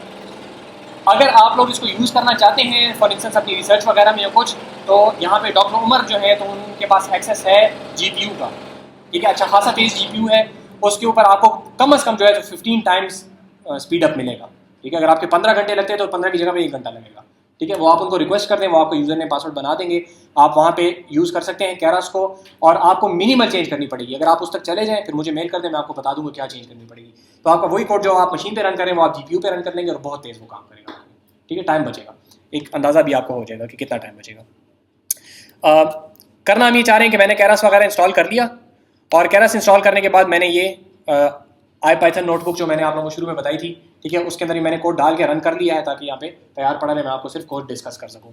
करना हम ये चाह रहे हैं कि हमारे पास MNIST का डाटा सेट है, ठीक है। MNIST का data set is basically hand written digits, ठीक है। ये 80s के टाइम का है, यहाँ लगून का ही प्रोजेक्ट था जो कि पोस्टल कोड्स का बताया था। हाँ, तो वो हैंड रिटन डिजिट्स है, ठीक है। उनको बेसिकली हम क्लासीफाई करना चाह रहे हैं। सीखने के लिए बड़ा अच्छा एल्गोरिथम है। अभी आपको पता चल जाएगा कि इसके ऊपर रिजल्ट्स इतने अच्छे हैं कि उनको इंप्रूवमेंट लाना बड़ा मुश्किल है उसके अंदर, ठीक है। तो इस वजह से नॉर्मली जब आप कोई नया एल्गोरिथम लाते हैं तो MNIST का एल्गोरिथम नहीं अप्लाई करते आप, डाटा सेट एमनेस्ट का नहीं अप्लाई करते, नॉर्मली एक और डाटा सेट है CIFAR का, CIFAR, ठीक है, उसको अप्लाई किया जाता है। CIFAR 10 है, CIFAR 64 है, उनको आप अप्लाई करते हैं। हम MNIST simply for the sake of understanding यहाँ पे इस्तेमाल कर रहे हैं। अच्छा, यहाँ पे जो पहला मॉडल है वो हम इस्तेमाल करेंगे केरस के जरिए से, हम सिंपल लॉजिस्टिक रिग्रेशन लगाएंगे। लॉजिस्टिक रिग्रेशन नहीं, ये बेसिक न्यूरल नेटवर्क एक लगाएंगे, ठीक है। इस वजह से लॉजिस्टिक रिग्रेशन को कह रहा हूँ कि इसके अंदर कोई नई बात नहीं होगी, ठीक है। अभी आप देखेंगे हम उसको किस तरीके से लगाते हैं। तो simply line by line explain करता हूँ, कहीं पे समझ नहीं आया तो मुझे रोके। शुरू में कुछ इंपोर्ट्स हैं, केरस के डाटा सेट्स में से हमने एमनेस्ट को इंपोर्ट किया। केरस के अंदर मल्टीपल मॉडल्स हैं, उसमें से सीक्वेंशियल को हमने इंपोर्ट किया। सीक्वेंशियल का मतलब ये है कि हमारे पास यहाँ से इनपुट आएगा और अगली लेयर्स पे जाएगा और आखिर में आउटपुट आएगा, ठीक है। दरमियान में कोई लूप नहीं है, ठीक है। लूप वाले मॉडल्स हैं, हम उनको यूज नहीं कर रहे, ठीक है। सीक्वेंशियल मॉडल जो अभी तक हम पढ़ते हैं यहाँ पे। अच्छा, इसके अंदर केरस के अंदर मल्टीपल टाइप्स की लेयर्स हैं, ये हमने बात की थी। और यहाँ पे ये कोड बताने का मकसद ये है कि ऑल्दो कि हम एक लेयर के अंदर मल्टीपल एक्टिवेशंस ले सकते हैं हर नोड की, एक को टाइनाइज कर लें, एक को सिग्मॉइड कर लें, एक को कुछ और कर लें, लेकिन in practice ease of use के लिए एक लेयर की सारों की एक्टिवेशन एक जैसी होती है, ठीक है। एक लेयर सारी की सारी नोड जो है वो एक जैसी होती हैं, वेट्स का फर्क आता है सिर्फ। ऐसे ले सकते हैं ना कि पहली नोड को कहेंगे जी इसकी एक्टिवेशन सिग्मॉइड है, दूसरे की टाइनाइज है। असल में उसमें हो सकता है ना कि भाई ये जो फीचर लर्न कर रहा है उसके अंदर सिग्मॉइड बेहतर हो, इसके अंदर टाइनाइज बेहतर हो, ठीक है। लेकिन in practice it turns out कि अगर आप सारों को आप रखें तो वो आपको लर्निंग करना आसान रहता है, मॉडल को एक्सप्लोर करना आसान रहता है, तो इट गिव्स बेटर रिजल्ट्स। अगर हम मुख्तलिफ एरर फंक्शन नहीं, फंक्शन इस्तेमाल करेंगे, ठीक है सर, और ये देखेंगे कि एक के अंदर सिग्मॉइड बेहतर है, तो फीचर तो उसके लिए आपको वैल्यूज तक जाना पड़ेगा। जी, तो वो लर्न करना मुश्किल हो जाता है, इन प्रैक्टिस इंप्लीमेंटेशन मुश्किल हो जाता है। देखना भी मुश्किल है। हाँ, लेकिन आखिर में कॉस्ट तो नजर आ जाती है ना। लेट से मैंने बाकी सारी चीजें सिग्मॉइड छोड़ दी, दो को टाइनाइज कर दिया तो कॉस्ट कम होगी। हाँ जी, टाइनाइज अच्छा है, ठीक है। लेकिन इशू ये है कि वो बाय हैंड करना वो ह्यूमन इंटेलेक्ट मांगता है, जो कि हम नहीं कर सकते। तो इस वजह से इन प्रैक्टिस पूरी की पूरी लेयर, आपके पास अगर कॉन्वोल्यूशन की लेयर है तो उनके फिक्स फिल्टर्स के साइज होंगे पूरी लेयर में, ठीक है। ड्रॉप आउट है तो ड्रॉप आउट का रेट पूरी लेयर में एक होगा, पूलिंग है तो पूलिंग के साइज जो है वो पूरी लेयर में एक होगा, ठीक है। इस किस्म का काम चलता है। तो यहाँ पे वो सारी की सारी लेयर्स आपको केरस में तैयार मिल जाएंगी। डेंस लेयर्स, अब आपको पता है ड्रॉप आउट, आपको पता है एक्टिवेशन, आपको पता है कि एक्टिवेशन वाली लेयर जब बीच में आएगी तो वो कोई एक स्पेसिफिक एक्टिवेशन फंक्शन देगी, ठीक है। हाँ, ये बेसिकली हम इंपोर्ट कर रहे हैं, इंक्लूड्स हैं एक किस्म के, ठीक है। आप यहाँ पे स्टैटिक लगाते हैं तो सब कुछ आ जाएगा, लेकिन यहाँ पे इसलिए देखेंगे हमें पता चले हम क्या यूज़ कर रहे हैं। ऑप्टिमाइजर जो है हम लोगों ने स्टोकेस्टिक ग्रेडियंट डिसेंट देखा हुआ है, ठीक है।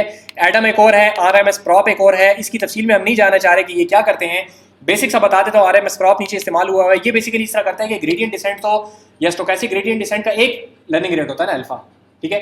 RMS प्रॉप जो है हर डायमेंशन के ऊपर अलग अलग लर्निंग रेट ले लेता है, हर डायमेंशन का अलग लर्निंग रेट ले लेता है, ठीक है। इस तरह माइनर छोटे छोटे फर्क हैं। एंड रिजल्ट हमारा वही है जो कि हमें मिनिमम पे जाना है। सर अगर हर डायमेंशन पर अलग लर्निंग रेट लिया जाए, उससे भी जो चीज है वो तो वही आएगी। फर्क आता है, थोड़ा सा फर्क आता है असल में। जब फीचर स्केलिंग ना हो ना आपके पास, ठीक है, तो उस टाइम पे फर्क थोड़ा बहुत आता है। लेकिन अगेन उस तफसील में हम नहीं जा रहे। बेसिक मकसद ये है कि हमने मिनिमम तक पहुंचना है। मुख्तलिफ जो आपके पास एल्गोरिथम्स हैं, मुख्तलिफ किस्म के रिजल्ट देते हैं आपके पास, ठीक है। मुख्तलिफ एक्सप्लोर करके फिर आप लिटरेचर में कुछ देख सकते हैं, कुछ कोड में देख सकते हैं, एक्सप्लोर करना पड़ेगा, ठीक है। उसकी तफसील में मैं हमारे स्कोप में नहीं दाखिल होगा। अच्छा, कुछ नमपाई की यूटिलिटीज़ हैं इसके अंदर, हम उसके अंदर आगे आ जाएगा तो देख लेंगे। बैच साइज आप लोगों को पता है, स्टोकेस्टिक ग्रेडियंट डिसेंट यहाँ पे जो कहा जाएगा उससे मिनी बैच ही मुराद होगा, प्योर स्टोकेस्टिक एक वाला नहीं मुराद होगा, ठीक है। मैंने शुरू में आपको बताया था कि नॉर्मली मिनी बैच लिया जाता है, तो ये वो बैच साइज है। नंबर ऑफ क्लासेस, कितनी क्लासेस है, तो हमारे पास एमनेस्ट का डाटा सेट है तो 10 क्लासेस है, 0 से लेकर 10 तक, 0 से लेकर 9 तक, ठीक है। हर डिजिट एक क्लास है, ठीक हो गया। और number of epochs is 20। Epoch कहा जाता है मशीन लर्निंग के आर्किटेक्चर में कि आप लर्निंग करना स्टार्ट करते हैं और सारे ट्रेनिंग सेट के ऊपर जाते हैं, ठीक है। बैचेस है ना आपके पास, तो एक बैच, दूसरा बैच, तीसरा बैच, चौथा बैच, सारे आप एंड तक चले गए। जब ये सारे के सारे आपने ट्रेनिंग एग्जांपल्स इस्तेमाल कर ली एक दफ़ा, तो दैट इज वन ईपॉक। अब आपके पास थीटा की कोई स्पेसिफिक वैल्यूज आ गई, पहले तो बिल्कुल रैंडम थी ना, अब कोई थोड़ी सी लर्न वैल्यूज आ गई, आपने इनको यहाँ पे रखा और दोबारा ही चलाया।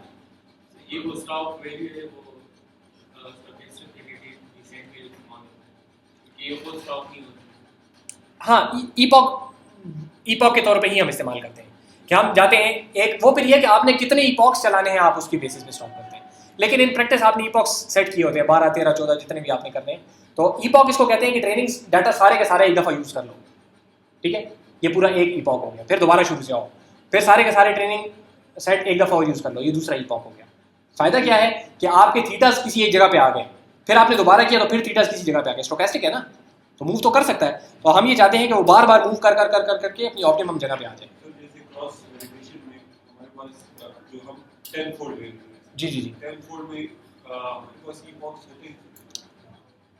उसमें से 10 फोल्ड में से 9 आपने निकाले ट्रेनिंग के लिए, उन सारों को एक जगह पे जमा कर दिया, ऊपर से शुरू करें नीचे तक जाए, जब नीचे तक पहुंच गए एक ईपॉक हो गया, सर ये इसी के ऊपर फिर आप दोबारा करें। लेकिन ये तो सर एक दफा हो गया। हाँ, लेकिन इसी के ऊपर दोबारा, तो देखें इनिशियली नहीं, देखें आपने इनिशियली स्टार्ट किया था ना, यहाँ पे मैं बना नहीं सकता, ये आपके पास पूरा एनर्जी लैंडस्केप है, यहाँ से आपने एट रैंडम इसी पॉइंट से शुरू किया, आपके पास कितना ट्रेनिंग डाटा था कि होते होते आप यहाँ तक आ गए, वो ट्रेनिंग डाटा ही खत्म हो गया और बैचेस हैं ही नहीं आपके पास। अब आपने दोबारा जब शुरू से शुरू किया तो अब तो आप वहाँ से नहीं आ रहे ना, तो आप यहाँ से स्टार्ट कर रहे हो, तो ये दोबारा मूव करना शुरू करेगा, थोड़ा सा और नीचे आ जाएगा, फिर अगले ईपॉक में थोड़ा सा और नीचे आ जाएगा। ये तब है जब आपके पास ट्रेनिंग डाटा थोड़ा कम है। अगर हमारे पास ट्रेनिंग डेटा कम है, हमने एक दफा न्यूटन को की चलाया, जी, जी, जी। हमारे पास एक जगह पे आ गया, अब जब हम उसको फिर से चलाएंगे, जी, फिर जी। से नए सिरे से हमने नहीं चलाना, वहीं से वहीं से चलाएंगे, लेकिन जब आप कॉस्ट ग्रेडियंट निकालेंगे, ग्रेडियंट तो यहाँ पे आएगा ना दोबारा, तो वो सब फिर यही चीज वापस नहीं आएगी। यहीं पे नहीं आएगी ना, क्योंकि थीटास को रीसेट नहीं करना है। थीटास जो एक दफा आपने लर्न कर लिए ना, अब ये आपके नए थीटास हैं, यहाँ से स्टार्ट करें बात को, ये इंपॉर्टेंट है यहाँ पे, थीटास को रीसेट नहीं करना। अगर थीटा रीसेट करें तो फिर फजूल बात है, ठीक है, हो सकता है रैंडम में यहाँ आ जाए, फिर रैंडम में वहाँ चला जाए, रैंडम में वहाँ चला जाए, लेकिन थीटास को रीसेट नहीं करेंगे तो एक दफा यहाँ आ गया, फिर घूम के यहाँ आ गया, फिर इवेंचुअली वो वहाँ तक चला जाएगा। इतने ही बॉक्स आप करेंगे कि वो चेंज होना ऑसिलेशन आपके लिए नहीं बन, ठीक होगा। अच्छा,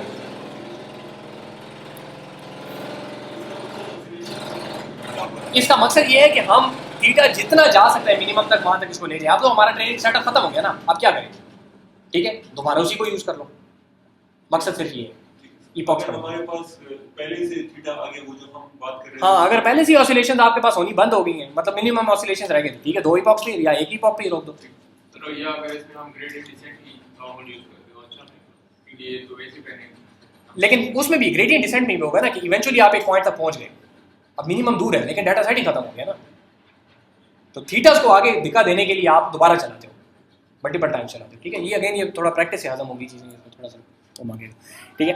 अच्छा, यहाँ पे हमने सिंपली क्या किया कि mnest.load data, ये कैरस का अपना फंक्शन है, ये आपको डाटा सेट लोड करके दे देता है, ठीक है।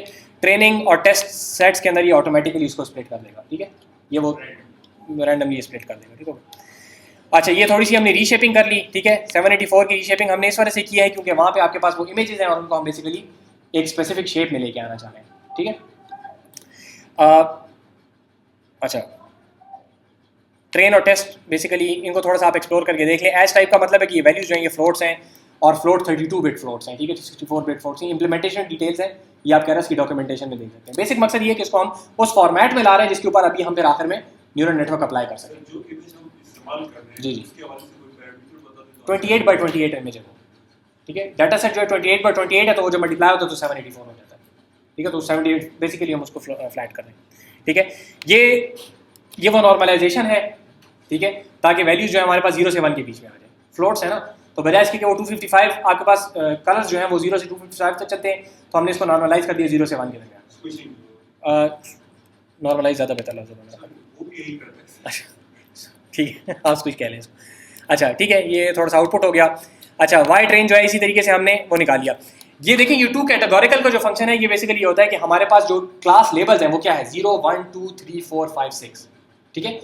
0 और 1 कहने को तो एक 0 और एक 1 है, लेकिन ये ऑर्डर तो नहीं है ना, ऐसा तो नहीं है कि 0 छोटा है और 1 बड़ा है।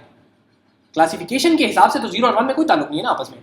तो हम इनको क्या करते हैं कि हम बजाय इसके क्लासेस को 0 और 1 में हम इसको कहते हैं कि दिस इज 1 और नो जीरोस। 1 जो है दैट इज 0 1 और 8 जीरोस। 2 जो है 0 0 1 और बाकी के सारे जीरोस, ठीक है। तो एक उसको हम बेसिकली बना लेते हैं वेक्टर। तो अब इसका और इसका आपस में कोई ताल्लुक नहीं रहा क्योंकि वेक्टर्स कंपेरेबल नहीं है, ठीक है। ये वेक्टर जिसके अंदर पहला एलिमेंट 1 है और ये वेक्टर जिसका दूसरा एलिमेंट 1 है, ये आपस में कंपेरेबल अब नहीं है, ठीक है। तो वो ऑर्डरिंग हमने ब्रेक कर दी और ऐसे ही हो गया कि ये अलग है ये अलग है, बस ये दोनों डिस्टिंक्ट हैं, दोनों आपस में कोई ताल्लुक नहीं है। इसको कहा जाता है कैटेगोरिकल करना। हमारे पास लेबल्स जो थे 0 से लेकर 9 तक थे, अब यह हमने उनको एक वेक्टर दूसरा वेक्टर 10 डिफरेंट किस्म के वेक्टर्स में कन्वर्ट कर दिया। इसको 1 हॉट रिप्रेजेंटेशन भी कहते हैं कि इन 10 में से कोई एक जो है वो हॉट होगा, यानी कि 1 होगा, बाकी सारे के सारे 0 होंगे। 1 हॉट, समझ आ रही बात की? ये यहाँ पे वो काम किया हुआ है। अगेन इंप्लीमेंटेशन डिटेल है, आप लोगों को पता होनी चाहिए जब आप इंप्लीमेंटेशन करेंगे। अच्छा, अब आगे हमारा मॉडल शुरू हो रहा है। अब यहाँ पे देखने की जो चीज़ है वो ये है कि आजकल मशीन लर्निंग की इम्प्लीमेंटेशन किस शक्ल में होती है, ये शक्ल असल मकसद है। अभी तक तो सारी एडमिनिस्ट्रेटिव बातें थी। अब देखें हमने क्या किया, मॉडल बनाया जो कि सीक्वेंशियल है, यहाँ से स्टार्ट होगा एंड तक जाएगा। इसकी जो पहली लेयर है that is a dense layer of 512 nodes, और इसकी जो इनपुट है that is going to be 784। Inputs इसको आएंगे और इसके अंदर अपनी जो नोड्स हैं वो 512 है, ठीक है। ये 512 हमने हार्ड कोड किया हुआ है, हाइपर पैरामीटर है। कितनी होनी चाहिए, मैंने कहा जी 512 होनी चाहिए, ठीक है। मैंने नहीं कहा कैरेस की डॉक्यूमेंटेशन वालों ने कहा, लेकिन बात ठीक हो गया। इसके बाद एक्टिवेशन की मैं एक लेयर लगा रहा हूँ। एक्टिवेशन में कौन सी यूज़ कर रहा हूँ, वैल्यू की, ठीक है। मैं यहाँ पे लॉजिस्टिक लगा सकता हूँ, मैं यहाँ पे 10H लगा सकता हूँ, ठीक हो गया। इसके बाद मैंने एक ड्रॉप आउट डाला 0.2 का, फिर इसके बाद मैंने एक और डेंस लेयर डाली 512 की, फिर मैंने एक और एक्टिवेशन डाली रैलू की, फिर 0.2 का ड्रॉप आउट है, फिर एक डेंस 10 है, और आखिर में एक्टिवेशन सॉफ्ट मैक्स की है। वो इसकी ये देखें, इसके बाद दोबारा डेंस लेयर भी आ गई ना, ठीक है। इसने अपना थीटा ट्रांसपोज एक्स करना है, इसके अपने थीटा से पीछे के साथ इसने मल्टीप्लाई करके कुछ किया, दोबारा इसको स्विच करना है। तो उसको स्विच करने के लिए कौन सी एक्टिवेशन लगाए, रैलू, हाँ अगली लेयर की एक्टिवेशन की, ठीक है। तो यहाँ पे मेरे पास 3 लेयर्स हैं, हर लेयर का अपना साइज है, ठीक है। और आखिरी जो लेयर है उसका साइज 10 है। ये 10 स्पेसिफिक है, क्यों 10 है, क्योंकि सॉफ्ट मैक्स को हमने 10 क्लासेस देनी है ना, तो जो बिल्कुल आखिरी आउटपुट है उसके अंदर हमारे पास 10 ही होने चाहिए। अगर मैं इसको 20 कर दूं तो वो सेमेंटिक्स नहीं बनेंगे, समझ आ रही बात की, ठीक है ना। 10 क्लासेस हैं टोटल, तो आखिरी आउटपुट जो लेयर है उसके अंदर 10 आउटपुट्स होने चाहिए ताकि हर एक क्लास को कॉरेस्पॉन्ड कर ले, ठीक है। तो ये आखिर में क्या बनेगा, एक वेक्टर बनेगा ना 10 का, और उस वेक्टर को हम फिर कंपेयर कर सकते हैं वो जो 1 हॉट वेक्टर हमने बनाया हुआ है, इसका लेबल ये था, आउटपुट ये आया, समझ आ रही बात की। अब कंपैरिजन वहां पे कॉस्ट फंक्शन और बाकी सारी कहानी वैसी की वैसी होगी, ठीक है। लेकिन सर जब हम उसको वेक्टर में कन्वर्ट करते हैं, जी जी, ये क्लासिफिकेशन नहीं हाँ, इसने जो क्लासिफिकेशन करके दी वो और हमारी एक्सपेक्टेड वैल्यू क्या है, उन दोनों का हम कंपेयर करके कॉस्ट फंक्शन और लॉग वाला जो हमने किया था वो कर सकते हैं। तो सर जब हम उसको वेक्टर में कन्वर्ट करते हैं वो 0 1 वैल्यू होती है, जी जी जी, तो उसका हम वेक्टर बनाते हैं, जी जी ठीक है सर। जो आपने डिस्क्रिमिनेशन में जी जी जी, थ्रेशोल्ड कर देते हैं ना उसको, जी सर। तो वो जो हम उसका वेक्टर बनाते हैं, तो अगेन हमारे पास तो जो वैल्यूज है वो तो डिस्क्रीट है ना। जी जी जी जी। जी। अब हम उनको देखेंगे, देखें यहाँ पे आया, लेट्स से उसने जो प्रेडिक्शन की वो 0 की थी, तो वो क्या होगी 1, बाकी सारे 0, ये पैटर्न आ गया इसकी प्रेडिक्शन का, और वो एक्चुअली था 1 लेट्स से, तो वो होगा 0 1 और बाकी सारे 0। तो अब इन दोनों वेक्टर्स को हम आपस में कंपेयर करेंगे, ठीक है, और वो लॉग वाला एरर इसके ऊपर लगाएंगे। तो ये इसके बराबर है, नहीं है बराबर, तो वो नहीं है बराबर वाला इफेक्ट आ जाएगा और कॉस्ट आपके पास ज्यादा हो जाएगी। और इसके पीछे मकसद क्या है? इसका मकसद ये है कि हम ये करना चाह रहे हैं कि ये जो प्रेडिक्शन है इसका और एक्सपेक्टेड वैल्यू का फर्क, अगर ये दोनों फर्क है, कॉस्ट हाई है, जब कॉस्ट हाई है इसको हम पीछे बैक प्रोपेगेट करेंगे, थीटा को चेंज करेंगे कि ये बराबर हो जाए, ठीक है। और जब हर डाटा के ऊपर करेंगे तो ये हमारी लर्निंग हो जाएगी, ठीक है। तो ये हमारी यहाँ पे आखिर में सॉफ्ट मैक्स आ गया। सॉफ्ट मैक्स का क्या मतलब है कि आपके पास मैक्सिमम प्रोबेबिलिटी जिसकी होगी that will be our result. जो आपके पास जो ऑप्टिमाइजर है वो आप RMS प्रॉप इस्तेमाल कर रहे हैं, मैंने बताया आप यहाँ पे स्टोचैस्टिक ग्रेडियंट डिसेंट भी इस्तेमाल कर सकते हैं, कोई फर्क नहीं पड़ता, बस RMS प्रॉप यहाँ पे इस्तेमाल हुआ है।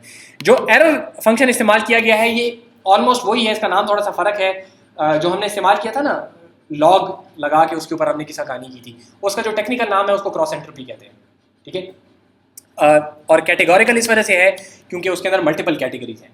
जब सिर्फ 2 पे होता है तो उसको क्रॉस एंट्रोपी कहा जाता है, और जब 1 से ज़्यादा हो जाती है तो फिर उसके बाद कैटेगोरिकल क्रॉस एंट्रोपी इसको कहा जाता है। इसको आप फॉर द टाइमिंग समझने के लिए एग्जैक्ट वही फंक्शन ध्यान में ले आएंगे जो हमने पहले लॉजिस्टिक रिग्रेशन में देखा था। बेसिक मकसद क्या है कि ये वेक्टर इसके बराबर है या नहीं है, अगर नहीं है बराबर तो कॉस्ट हाई होनी चाहिए, अगर बराबर है तो कॉस्ट कम होनी चाहिए। सर उसमें ये था कि हमारे पास 1 माइनस होता था तो एक जी, जी, हो जी। जाता था और एक, तो वो चीज यहाँ पर तकरीबन वही, इसका फॉर्मूला थोड़ा सा फर्क होगा लेकिन इवेंचुअली बनाना हम वही चाह रहे हैं। If the prediction is equal to the expectation then the cost should be 0, otherwise the cost should be high, ठीक है। मकसद वही बनेगा, थोड़ा सा फॉर्मूले आगे पीछे होंगे तो क्रॉस एंट्रोपी फिर आप देख सकते हैं किस तरीके से, ठीक है। अच्छा, इसके बाद हमने इसको सिंपली फिट करना है। क्या फिट करना है, इसको ट्रेनिंग डाटा दे दें, इसका बैच साइज इसको बता दें, इसको नंबर ऑफ इपॉक्स बता दें, इसको बता दें कि जी एक्यूरेसी शो करनी है कि नहीं करनी, वर्बोसिटी कितनी होनी चाहिए, मुझे ज़रा साथ आप बताते जाओ कि तुम क्या कर रहे हो, और वैलिडेशन डाटा भी आप इसको साथ बता देंगे। बैच साइज मुझसे बताएंगे। जी बैच साइज हमने इसको बताया, ऊपर सेट किया हुआ था, ठीक है। यहाँ पे हमने सेट किया था और वहाँ पे नीचे उसको पास कर दिया। खुद सीख लो। जी जी, हमने हैंड कोड किया हुआ है इसको। ये सारी चीज़ें हम इसको खुद बता रहे हैं, ठीक हो गया। और सिंपली फिर आप क्या करते हैं, जब ये फिट हो जाएगा तो इसके बाद आप इसको कहते हैं कि आप मुझे इसको एवेल्यूएट करके दो, ठीक है, तो वो आपको फाइनल एक्यूरेसी निकाल के दे देगा, ठीक है। तो 6000 हमारे पास ट्रेनिंग सैंपल्स थे और 10,000 जो है वो हमारे 60,000 ट्रेनिंग थे और 10,000 हमारे पास टेस्ट थे। ये देखें एक ईपॉक इसने चलाया तो इसने जो ओवरऑल वैलिडेशन एक्यूरेसी निकाली है, ये मैंने आप लोगों को बताया था, training accuracy is not important, test accuracy is important. तो यहाँ पे टेस्ट एक्यूरेसी इज बेसिकली और वैलिडेशन एक्यूरेसी दोनों इंटरचेंजेबली इस्तेमाल होते हैं, बताया था आपको, ठीक है। तो इसने जब पहला ईपॉक चलाया तो ये 96.45 पे पहुंच गया, विच इज फेयरली गुड, ठीक है। और जब होते होते होते ये आखिरी ईपॉक पे पहुंचा है तो इसने आखिरी जो रिजल्ट निकाला है दैट इज 98.36। तो just using this deep learning architecture, multiple 3 layers हमने डाली, इससे हमारे पास रिजल्ट आ गया 98.36, ठीक है। तो that is very good using this machine. ये तकरीबन लेता है आपके 15 से 20 मिनट, ठीक है। इस मशीन पे रन करें तो 15 से 20 मिनट लेता है, ठीक है। डेटा हमारे पास कितना है? 10 है। 60,000 हमारे पास ट्रेनिंग सैंपल्स हैं और 10,000 हमारे पास टेस्ट सैंपल्स हैं, ठीक है। 70,000 नॉट दैट बिग, लेकिन 15-20 मिनट भी कोई बड़ी चीज़ नहीं है। आगे देखें, अच्छा ये मज़ा नहीं आया, 98.36 इज़ नॉट दैट गुड, ठीक है। State of the art I think is 99.7 या समथिंग लाइक दैट, ठीक है। तो 98.3, तो अभी हम क्या करते हैं, इसको कॉर्ननेट बनाते हैं, ठीक है। अब कॉर्ननेट किस तरीके से बनाएंगे, वही चीज़ें हमने दोबारा यहाँ पे चलाई। यहाँ पे हमारे पास कुछ कॉन्वोल्यूशन 2D की हमने लेयर निकाल ली, यहाँ पे एक फ्लैटन की लेयर आ गई। फ्लैटन मैंने नहीं बताया आपको, फ्लैटन बेसिकली ये करता है कि वो जो 3 लेयर्स थी ना आपके पास, उसको एवरेज कर लो या कुछ कर लो, बस फ्लैटन कर लो। अच्छा, नॉर्मलाइज इसलिए नहीं कहेंगे क्योंकि हम बेसिकली अगर नॉर्मलाइज करें तो तीनों अपनी जगह पे रह जाएंगे। हम ये करना चाह रहे हैं कि 3 लेयर्स थी ना, तो हम 3 लेयर्स के ऊपर लॉजिस्टिक रिग्रेशन नहीं लगाना चाहते। हम ये कहते हैं कि इन 3 को फ्लैट कर दो, क्या अब हम एक के ऊपर लगाएं, इंटीग्रेट कर दो। मिसाल के तौर पे RGB अलग अलग थे तो उन तीनों को मिला के एक ग्रे स्केल वैल्यू निकाल लो, तो फ्लैटन इस किस्म का काम करता है, ठीक है। अच्छा, again batch size, number of classes, number of epochs, image की रोज और इमेज की कॉलम्स 28/28। देखिए यहाँ पे अब हमें क्यों जरूरी है, क्योंकि कॉन्वोल्यूशन का ऑपरेशन जो है वो बेसिकली स्क्वायर उसके ऊपर काम कर रहा था ना फिल्टर से। तो अब हमें यहाँ पे इसको बताना पड़ेगा कि इमेज का साइज कितना है, तो हमने इमेज का साइज ले लिया। अगेन ये पाइथन की नोटेशन है, पाइथन में आप double assignments direct comma separated कर सकते हैं। पहले वाले में पहली वाली वैल्यू, दूसरे वाले में दूसरी वाली वैल्यू। इससे पहले हमने इमेज का साइज नहीं बताया। नहीं, पहले हमने नहीं बताया था, पहले तो हमने उसको फ्लैट कर दिया था ना, बस ये थीटास है और ये वैल्यूज हैं, बस जाओ, उसमें तो हमें जरूरत नहीं थी। लेकिन अब हमने कॉन्वोल्यूशन और पूलिंग और वो चीज़ें करनी जिसके अंदर एक्चुअल वैल्यूज जो है हमें जरूरत है। लेकिन सर पूलिंग इससे पहले भी हम कर सकते थे, लेकिन वो किसी और किस्म की, वो स्क्वायर वाली पूलिंग आप नहीं कर सकेंगे। लेट्स से पहले 4 पे, फिर इन पे, फिर इन पे, फिर इन पे, किसी और किस्म की पूलिंग आप करेंगे। और इससे पहले जो एग्जांपल उसमें पूलिंग थी कहीं पर? नहीं, उसमें पूलिंग नहीं नजर आएगा। उसमें देखें सिर्फ ड्रॉप आउट आपको नजर आया, नई चीज़ों में सिर्फ आपको ड्रॉप आउट नजर आया, ठीक है। रेलू और ड्रॉप आउट, तो रेलू तो एक्टिवेशन है ना, ड्रॉप आउट नई चीज़, ठीक है। अच्छा, नंबर ऑफ फिल्टर्स हमने इसको बता दिए, ठीक है। 32 फिल्टर है, ठीक है। और पूल का साइज कितना है 2, और कन्वोल्यूशन कर्नल का साइज कितना है 3, ठीक है। तो ये क्या बना 3/3/32, ठीक है। तो 32 फिल्टर्स है और 3/3 का एक फिल्टर है। पीछे हमने 2 की एग्जांपल देखी थी ना, तो यहाँ पे हमारे पास 32 फिल्टर। सर इसको कर्नल इसको क्यों कहते हैं, क्यों कहते हैं, नहीं कर्नल इसकी कर्नल की कहानी में घुस जाएंगे बहरहाल।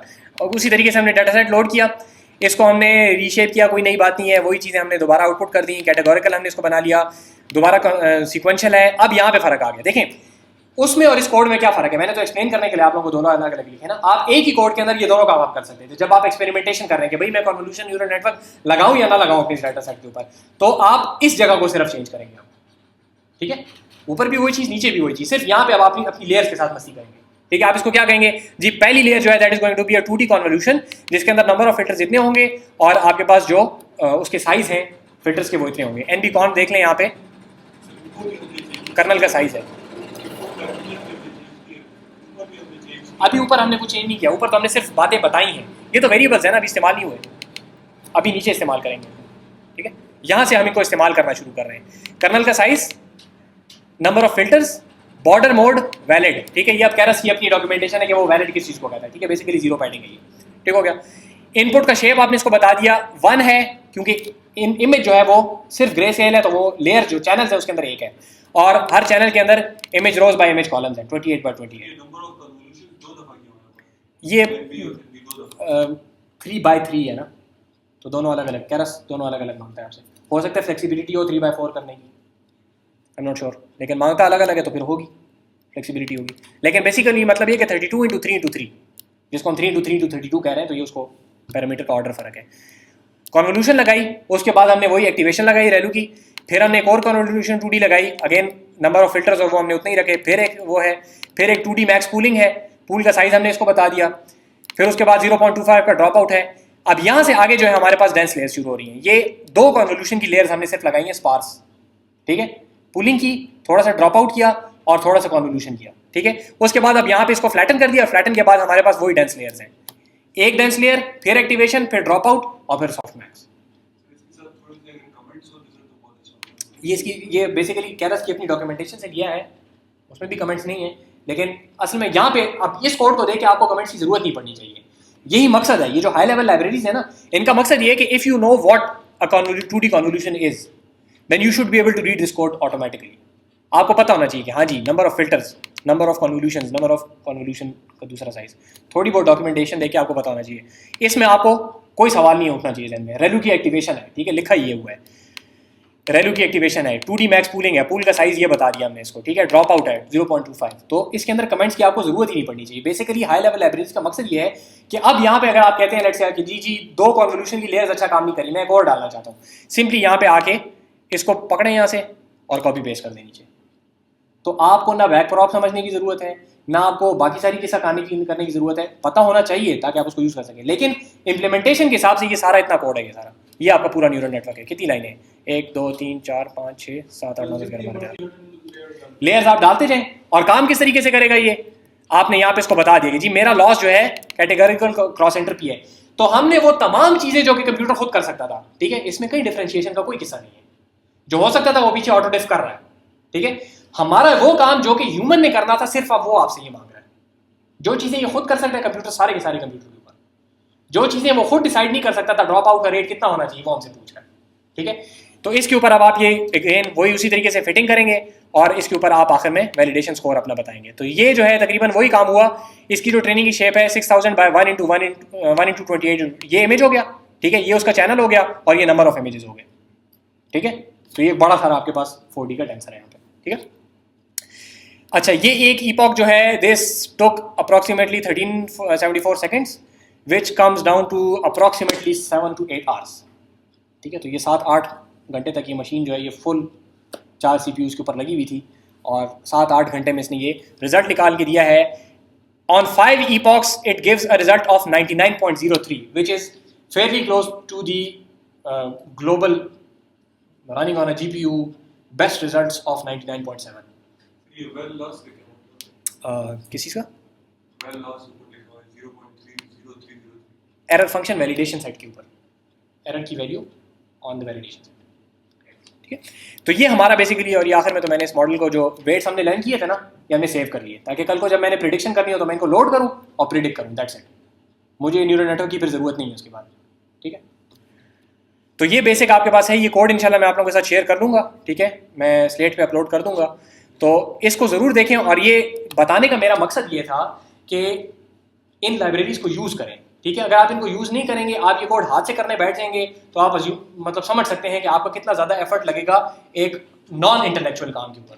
आप मैट्रिक्स मल्टीप्लिकेशन के साथ लड़ाइयाँ कर रहे होंगे, किसको मैं किसके साथ मल्टीप्लाई करूँ, किसके साथ ना करूँ। एक दफ़ा करना चाहिए ताकि आप लोगों को क्लियर हो कि किस तरीके से एक्चुअल काम हो रहा है, ताकि वो थोड़ा सा इंटरनलाइज हो जाए, लेकिन उसके बाद फिर इन लाइब्रेरीज को यूज़ करें, ठीक है। और ये आप देख सकते हैं कि इसके ऊपर एक्सपेरिमेंटेशन फिर कितनी आसान है।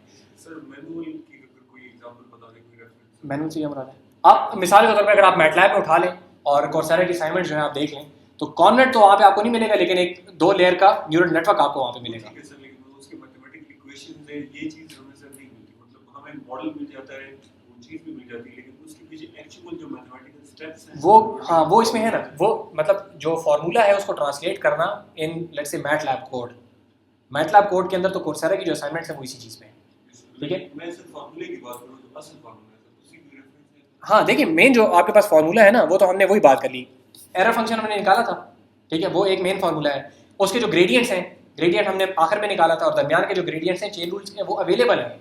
लेकिन मसला है कि वो जब आप हाथ से उनको कोड करने बैठ जाओगे तो वो आपका 3-4 दिन जो है तो आप एक मॉडल को कोड करने में लगाओगे, ठीक है। फिर उसको जब आपने कहना होगा नहीं जी ये लेयर के ऊपर एक और लेयर भी मैं ऐड करूँ, तो वो फिर आपका एक अलग से एफर्ट होगा, ठीक है। तो it's a time consuming effort. एक दफ़ा करना चाहिए, लेकिन इन प्रैक्टिस जब आप एक्चुअल डाटा सेट के ऊपर लर्निंग कर रहे हैं तो फिर आपको हाई लेवल लाइब्रेरी इस्तेमाल करनी चाहिए, ठीक है। ऑलमोस्ट यही आर्किटेक्चर लुआ के ऊपर भी है, ठीक है, टॉर्च की जो लाइब्रेरी है, ठीक है, आपको वो मिलेगा। थियानो में अगर आप करेंगे तो थोड़ा लो लेवल काम करना पड़ता है, तो केरस मैं रिकमेंड करता हूँ, ठीक है, और टॉर्च भी बहुत हाईली रिकमेंडेड है, ठीक है, क्योंकि लैंग्वेज थोड़ी अननोन सी है तो इस वजह से। इसकी सर कोई कहीं रिमोट मशीन पे कोई ऐसी है कि कॉन्फ़िगरेशन कि हम बस डेटा सेट हो गया डाटा जस्ट चला के उसको चेक करें? असल में वो इस वजह से नहीं है ना कि आप ये मॉडल तो आप बनाओगे ना, ये वाला जो मॉडल है, अगर आपका मकसद ये है कि हमारी मशीन स्लो है और वो हो, तो वो आप ये कर सकते हैं कि ये जो IPython की नोटबुक है ना, ये आप उमर साहब से जब यूज़र नेम ले लेंगे ना, तो वहाँ पे रन कर दें, ठीक है, और आप अपने मशीन पे ब्राउज़र खोल लें, ठीक है, और वहाँ पे वही कोड रन, तो वो रन GPU पे होगा, उसका आउटपुट आपको यहाँ पे ब्राउज़र में मिलेगा। वो खैर डिस्कस फिर कर लेंगे वो सेट। आपके पास अकाउंट तो नहीं है GPU का, वो उमर साहब को कहते हैं ना, वो अकाउंट आपका बना देंगे, फिर वो बना दे तो बाकी फिर डिस्कस कर लेंगे, ठीक है, कोशिश करेंगे अगर हम वो सर को बताने में अगर हमने रिकॉर्ड भी कर लिया तो वो रही, लेकिन वो है सिंपल है बिल्कुल, उसमें कुछ नहीं है, पेपर इंस्टॉल कह रहा वो सारे कहानी इंस्टॉल कर देगा और IPython नोटबुक और बस वो खड़ा हो जाएगा, बस उसमें बड़ी साइंस नहीं है, ठीक। अगर ऐसा कोई हम रख लें तो शायद और लोग यूज़ करें अपने